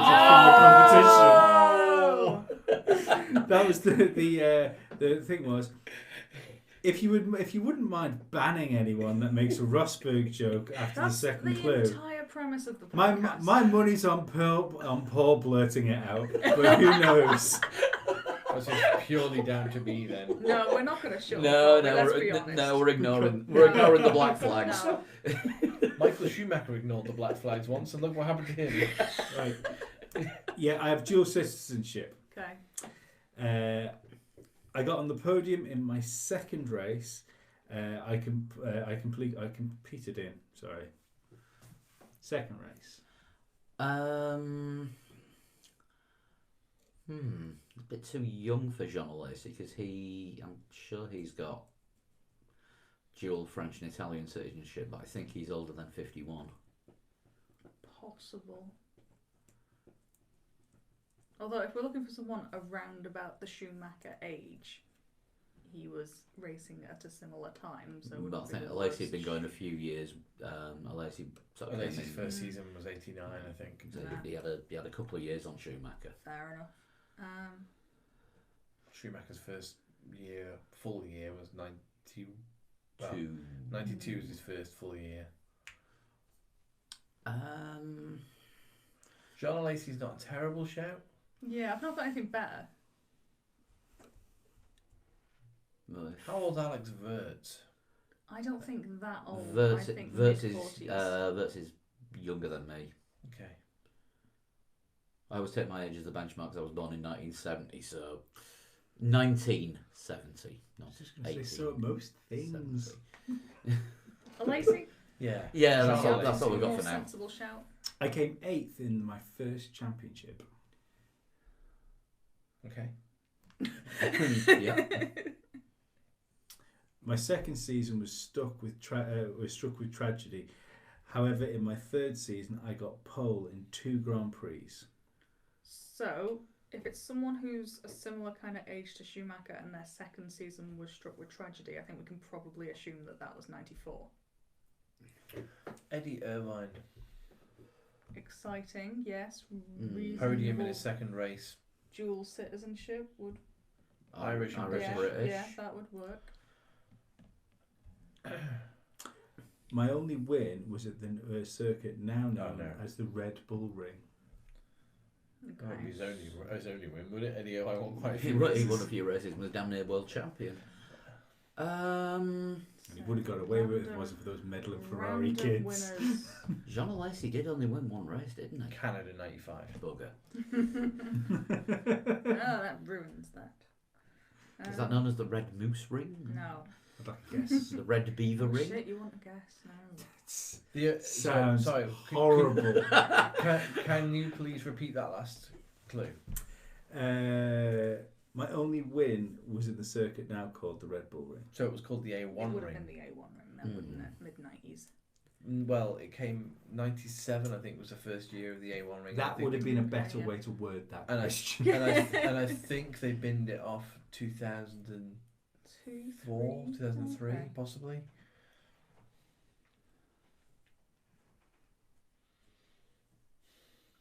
When did it change from the airstrike ring to the A1 ring? Because But it was the A1 ring when it came back in 97. right, It had been away since like 85, 86. something right. like I that. couldn't remember if there was. There To had been be like fair, I don't think we specified A1 ring. It's just No, now it's just- known as Red Bull ring. So my only win was in Austria. Yes. It's a really complicated way of saying this. But if they were born in 1968, then chances are they wouldn't have been racing in 1984, 1985. Unlikely. Ah. Didn't Mika Salo step in at Ferrari for a while? When Schumacher broke his leg in '99. So roughly round about. I don't know Yeah, if he was a bit pants though, wasn't Gonna he? have to hurry here because I'm getting bored. you want to And guess? Mika Salo is massively finished nothing else. Okay. Eddie Irvine. Yeah, Yeah, it's but- not. It's not, but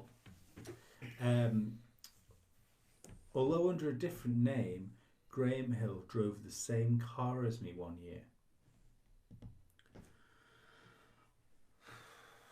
I'm going to say, because I think it's only fair, I believe that clue is worded Incorrectly. deceptively. Right.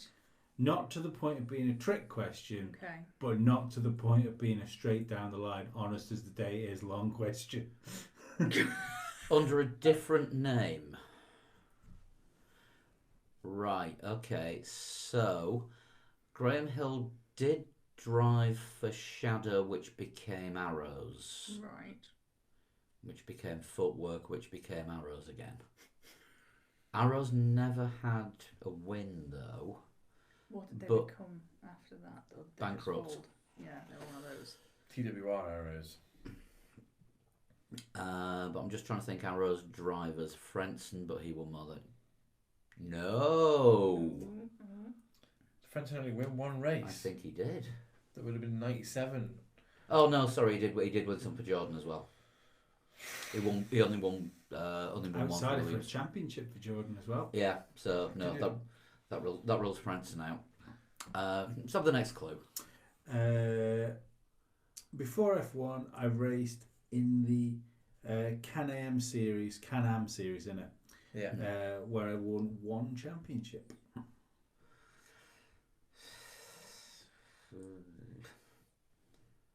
I mean, Can-Am was like a big sports car series that went under. Sean has no clue so far. Repeat, What? no clue. Is he on a delay? Yeah, he will be. He's listening to it now, Uh-huh. which means he's now listening to that now. Oh no. He's Tell you what, he's give- gonna give- get stuck on a now loop. this. Now He's gonna get stuck on a now loop. can we have the next clue? Yes. One of my cars was copied by another team before a court order banned that team from racing their version. This is Arrows and Footwork and Shadow related because Arrows copied the original Shadow when they started and it got banned and they had to make another chassis. Right. Who would have been involved driver-wise in this? Yeah, debacle? God. What year? What year? Arrows a dual nationality racing team? They were Japanese at one point when they were Footwork Yeah. and British. It might just Might Maybe be it might Arrows. It might be. But Arrows never won. Arrows never had a win. We all know the closest they came, and let's shh about that. Yeah, we don't talk about that. Poor one out, dead homie. that being a washer. Next clue. Last clue. Last clue. Is there a spaffer after this? Yes, but I'm not using it.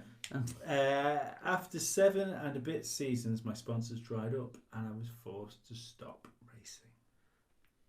Sad times. It is Arrows. Because they went halfway through a season. Fair enough. I It was have no Orange, advance wasn't it? on It was that. their last sponsor, Yeah. and Orange pulled out because they were in trouble financially. Yeah. They had Zepter at one point, which everyone just knows from the inside of the tunnel in Monaco. Is that the pan thing? The pots and pans Yeah. where I photoshopped the Steele's pots and pans logo onto it. Did Arrows win anything? I'm sure they didn't. But that's the only thing I can think of because that fits in with everything else. If he's not going to give us a spaffer, that's the best I've I got. think he's going to have to give us a spaffer. I let's can't be give the honest, we've spaffer. not got a huge else. Do you know why? Because the spaffer's going to be Damon Hill nearly won a race in me. Ah, Shall we go for it? Yeah, whatever. Are you Arrows? I'm Shadow. no. Oh, bollocks, I was close. I was so See, close. I couldn't give you the spaffer because the spaffer was, although I'm dark, you can still see me. Shadow in it. That was good, and damn it, Yeah.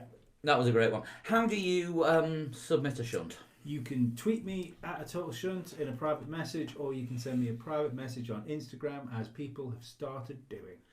And you can always send them to 3Legs4Wheels at gmail.com, which is the general address for getting in touch with us anyway.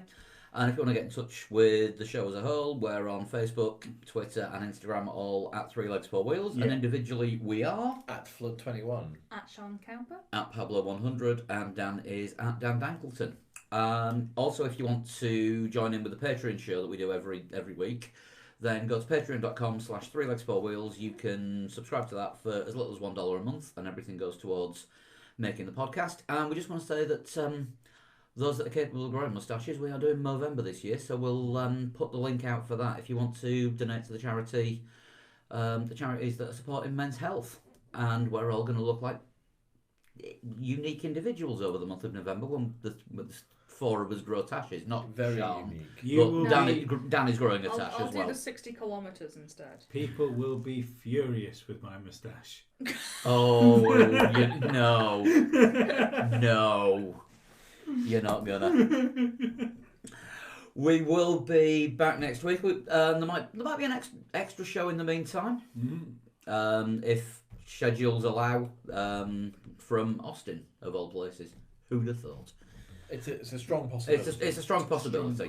So we may see you later on in the week, but we'll definitely be back next week with a review of the US Grand Prix and probably saying about the new world champion as well. Well, I'd imagine so. We're going to go and hang out in the chat for a bit. We're going to go and hang out on the YouTube chat. So if you are watching this on YouTube, stick around. If you're listening to this on the audio, well, have a look on YouTube and see what we were talking about after the show had finished. But we'll see you next week.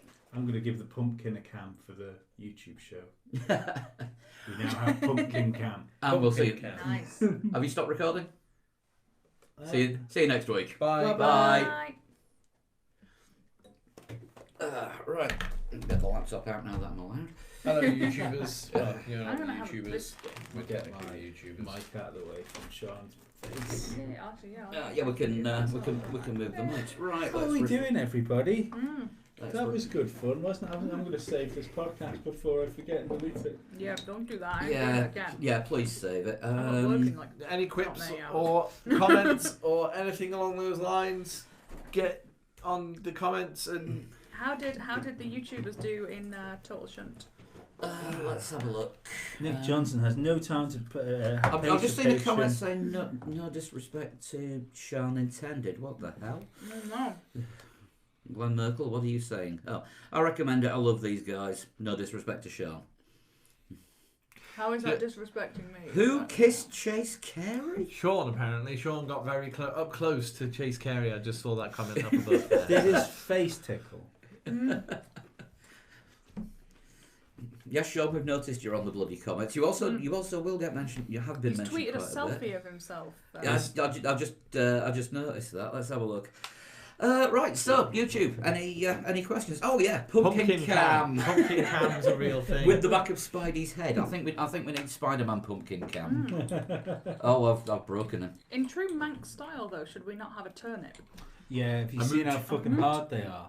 Yeah, no, it's not Actually, a this good thing, one for the this fingers. thing's more like a fucking nut than a pumpkin. Oh, that is solid. Yeah, that's why I drew the face on it. YouTube volume was a bit low, to be honest. In my car, I had it blasted and it was slightly quiet. Oh, we hopefully it was louder than it was last We can week. jack it up more. Jack it up if people tell me is that too loud, because that's the gain's No, all fine. the way up. Oh, good night, Niska, if you're calling it at night and going to bed. Bye. Bye bye, Nish. Called you Queen Sean. Thank you. I will take this crown. Oh, I can use the noisy vape now, can't I? Well, you can, You but can I mean, do. if You might we piss just the YouTubers off, though. for YouTubers who don't know, Paul has 2 vapes. Hold them up, Paul. Paul's got 2 vapes. We're not. We don't know if we're on the camera. I don't know. We're on I don't know if this is pumpkin going to cam. show. Hang on. We're right. still on pumpkin cam, are we not? No, we're on the normal cam Oh, now. good. Yeah, but this is the delay on this is quite significant. Paul's got 2 vapes. A quiet one that he uses for podcasting, It's there That's if you that one. listen, but it's not. and then Yeah. this monster of a thing which he uses As a vape. during the Patreon show. It sounds like the fucking windows are I whistling. didn't use it during the Patreon Yeah, you show. did. It That's was what made quite you loud. laugh. That's what made you laugh. No, it was No, this the one. And technically, it was actually Lee that made me laugh. Well, I'm fucking hilarious. That's why. Something strangely enough, it has to happen sometimes. Is everyone enjoying the old live thing? I mean, we've had some really good comments on Twitter and Facebook from No, I wasn't last asking week. you. You're biased. But no, what I'm saying is we've had some really good comments and people seem to be enjoying it. Oh, there we go. There's me vaping. Yeah, no. Sean's just saying there. Hadn't realised how late it was back in the Isle of Man. It is 10 to 11 in the evening. And here in Texas, where we have solid cloud cover. Well, I've just started vaping, so we've got fairly solid cloud cover here. it is like a smoke machine with the lights that we're using. So yeah, use it as a smoke cannon during gigs. I Could have totally do that. Somebody fill the duck quack device with helium. Just wait till the Patreon show comes out. Sean, I'm so up for filling that thing up with helium. From the looks of things, yes, people are enjoying the YouTube feeds. Glenn Merkel, Jana, Jeff Sharp, all saying yes. Good, I'm glad it gives my life meaning. Those Well, those Nick three, Johnson, otherwise known as the usual suspects. Driving to work on Wednesday, you can still listen to the podcast. You just have to pretend you haven't heard these words before. That's literally it. Nick Johnson, you said before that you don't listen to the Patreon because you haven't got time. Now you've said because you listen to the podcast live, you don't know what you're going to do to your work on Well, Wednesday. there's Yes. your answer. Listen to the fucking Patreon. Patreon. I can't make up your whole life for you. Come on, put some effort in. But where's he going to listen to the rest of your shows?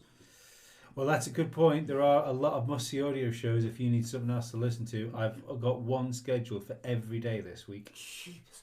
So, anybody actually got any sort of off the record questions for us on the YouTube comments? We'll stick around for a few more minutes, I suppose. But if you have,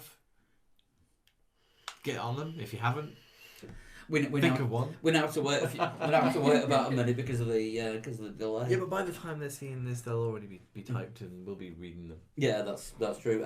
Gemma very much enjoyed the streams and the must-see audio streams too. Cheers, Gemma. Thank you. Little stroke for Lee's ego. It only takes a little stroke.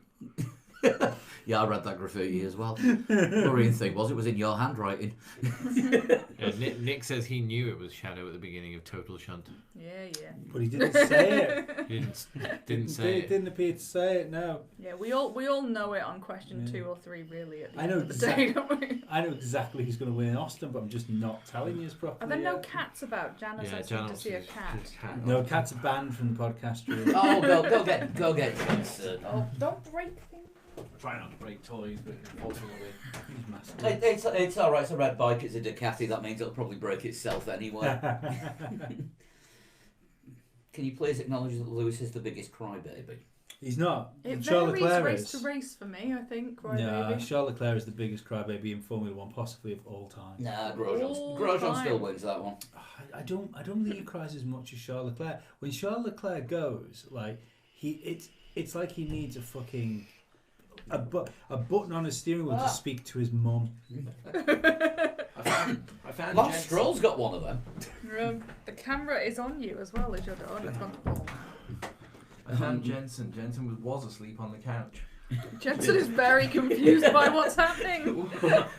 What the hell's going on? I normally get carried out of here, possibly. No, he's been carried in. No, we haven't Yeah, here you come. You're we haven't coming seen in now. Jensen yet. Yay. We're about to get all the comments about, yeah, a cat. I just stuck it on cat cam.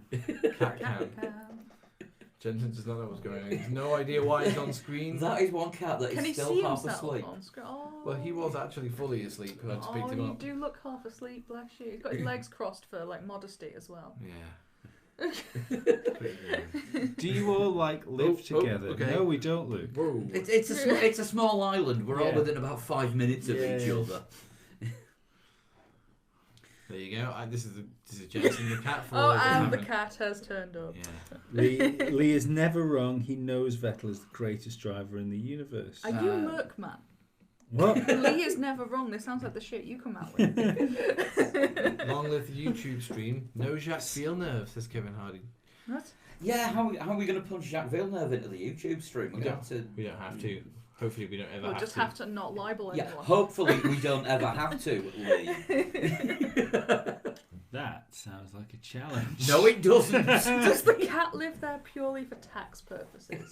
Yes. Lee, this is your address. He Yes. came over here to register a Is yacht. he a beneficial and, owner? yeah, he came over here to register a yacht, and he really liked the place, so he stays. Yeah. This cat does have a tail. This cat has a Albert. tail, This and is this- not a Manx cat to that No. extent. Top pubs on the island. Oh. Compton Vaults. Rover's Return. That's a real place. It's not just off the television. No. The Yeah. Albert, The Albert. The Manxie. Manx Arms. Yeah. Probably shout out to the railway as well. Yeah, it's a sneaky railway shout you can have. The Grosvenor, the hidden little Which is gem. in the closed. north. No, and reopened Is again. it reopening Yeah. already? It was on fire, but it reopened. No, they've got No, new management Oh, as right. of today. Oh, and They the closed down and then reopened it. and the bay in Port Erin. and their beach stage. Yes. Yeah. Mm. Yeah. There's some good pubs over here. How That can is I getting find the in my Norris and handbag. Russell podcast? I couldn't find them last time I looked. Use your eyes. Luke, drop us an email and I'll send you a link back with both those shows on. Use your eyes to find them and then your ears to listen. They were around about the start of last year. Watch drunk, then you can listen to the podcast without remembering what you heard. That's Kevin good Har- advice, Yes. Kevin. Kevin Hardy, that's a sensible comment. Drink responsibly if you can find a pint of responsibly anywhere. It's like, you guys fucking hate me most of the time. What am I doing in here? Jensen, We're getting in my handbag. we're turning you into an internet celebrity. He was actually asleep. I do feel a bit bad. I just kind of scooped him up and he was just like, Come in here and be on the internet. I paid Pubs for on you the to island travel. generally serve mixed drinks. if you ask Mixed them drinks. for. Mixed drinks? Depends what you're mixing, I suppose. Which Alabama pub was on that programme, Ah. Britain's Roughest That's Pubs? the Oh, that was Heron. the Heron. Yes. Yeah. We Yeah. don't talk about that. We don't talk about that show. We don't talk about the prison show that's just happened. No. Although I did pull a prank once on. Or any of the people we know that are on it. Shit, what have you done, Yeah, Jensen? did once pull a prank on a mate of mine with a heron. You remember Monkey Boy that I used to live next door to? Yes. The massive Mancunian. Everything about him was all right. Glad you prefaced that he was from Manchester. That makes people in the Isle of Man look terrible. Yeah. But yes, the Mancunian and the Heron is a huge Liverpool supporters pub. In the back room, it's just Liverpool memorabilia everywhere, and we Yes. talked him into going in there once in a Man United shirt. I have never seen a Manc zip up a jacket so fast to his nose. It comes naturally to them. Is that a German test screen on your shirt, Paul? Yeah, it will be. I got the T-shirt from EMP, which is a German company, so it probably is. There you go. They then. do have a German base. Although that inadvertently, this T-shirt scared the crap out of all the South Africans I work with. They're looking for people to give up their seats on this Austin flight. Good luck with that one. Presumably, this is a flight full of people going Grand Prix to Grand Prix. Yeah. Those are not people who don't from want Dallas to to fly. Austin. I mean, it's drivable, Sean. It's about 2.5 hours, but I mean, don't drive it. I think he's probably still recovering from driving across the entire width of the US. Probably, yeah. Well, No, not the biscuits. But anyway, yeah, the South Africans at work, they were all. I remember the test card from when TV wasn't on before it started. And I said, "Oh, you've never seen the British one." So what do you mean the British test card? So I got them all to Google the test card with the girl playing noughts and crosses and the terrifying clown. Yeah, I have never seen so many people look terrified in such a short space of time. So weird. yeah. If nobody knows what I'm talking about, Google. What is it? Just Was that test card a BBC thing? yeah, Makes sense. BBC test Makes card. A lot of sense. And yeah, you used to wake up in the morning, put the TV on, and see that, and you'd instantly think, "Why am I watching TV? This clown will haunt your dreams." What are you doing, cat? He's going to fall off the table. He in is. a I'm minute. holding him up. The sleeping cat is now. Sean, preparing. don't think anyone will be wanting to spend an extra night in Dallas tonight. No. They're offering a free night's accommodation at the JFK suite. Too Ja- soon? Jana coming out with the hard geography facts. Yes. Texas I think is that's large. fact. I think Well, that's right. everything's bigger in Texas, even being big. Yeah. I have friends who live just south of Dallas. They drive to Austin In quite. Tierra del Fuego. No, Jesus no, Christ, we need to never go there. And they. If everything's bigger in Texas, we become our own states. Yeah, but they drive to Austin quite often, and I know it's about 2.5 hours ish. They'll have to make a mega bid to get anyone off this flight. Sean, is there anyone on the flight that isn't going to Austin for the F1? Yeah, possibly the flight crew, and that's about it. Apart- Yeah, but you kind of need them on board, really, don't you? You don't want to be giving them $500 to have a How night good are in you a at Flight Premier Inn or Simulator? whatever. Jeff just said, I'd rather drive 4 hours than fly. I am with you, Jeff. Yeah, but we don't have planes flying from over it. We have minis with wings. No, I just don't like it. It's an unnatural place for me to be in the air. It's not right. So the drive is more than 4 hours. Okay, well, sorry. There you go. I do love the 80 mile an hour speed limit. You want to move here, Glenn? There isn't actually a speed limit once you get outside of town. Well, there is. Depends what road you're There on, is, doesn't it? yeah. That's why we constantly keep crashing and losing people. Oh, it depends what roadworks you're on. Yeah, the de-restricted. When you get to the end of restrictions, then there's no national speed limit on the Isle of Man. Right, it is 11 o'clock here. I It think is. it's probably round about time to call it a night. Yeah. It is, yeah. Now that It's we've woken sleep Jensen up. times. Unless now you're that- Jensen. Now that you've got to deal with an awake cat for the next 2 hours. Do you look like he's going to be awake at all as soon as you go? No, he's going to fall asleep really quickly. He might be asleep now. Sean, I'm not driving from Dallas to Austin on account of the fact that I woke up in Mexico City this It morning. might be for the best. You may make a good point. With that, time to sign off. Are we doing this again next week? I think so. Yeah, I think why so. Line up what's, to be what's the Dan deal? Am I line up here to be again next confirmed. week? Dan gets back just before the race starts, so it depends if he's had time to watch it. So you might be back with I us. will be on standby. You will be on standby for next week. We'll do some research and maybe That'll stream be a the first. Patreon show. We'll on see what we Patreon. can do for the patrons to stream it next week. I'll have a play with the Patreon. If not, streaming I know we settings. can set up we can stream to YouTube and then set a private link up. Yes. That might be the easiest way to do it. Yeah, we might be able to do that. I'll do some research during the week. Yeah, and- we'll do an unlisted YouTube thing, and we'll put the link on Patreon. That's the easiest way to do it. Yeah, isn't so it? the only way that people will be able to watch it is by logging into Patreon and seeing the link. Spending some money, you seeing the tight pricks. Do you know what? I think nearly everybody that's still I sticking think around, it all these is, really. 36 people, are patrons. Yeah, but I'm thinking in the future because we have hundreds of people listen afterwards, don't we? Oh yeah, that's true. Actually, that's true. So if you're not a patron, then become one. Yes. You've made it this far. If you're watching And stop this being show. a Oh, prick. Sean is boarding. Oh, finally Yay. boarding. Good luck, Nice short Sean. flight. Have a good flight, Sean. Hopefully talk to you out the weekend from Austin, Yeah, enjoy the Grand Prix, mate. and we'll everyone on here we usually talk to on Twitter just about anyway, so we'll be talking to you over the next few days as well. What cracking timing to be getting this flight. I know, yeah. That worked out pretty well, so effectively, pretty much on the show tonight. Yeah. Right, we'll see you all later. Bye. Thanks Bye with the everyone for camera. joining in. Bye. Thanks everyone.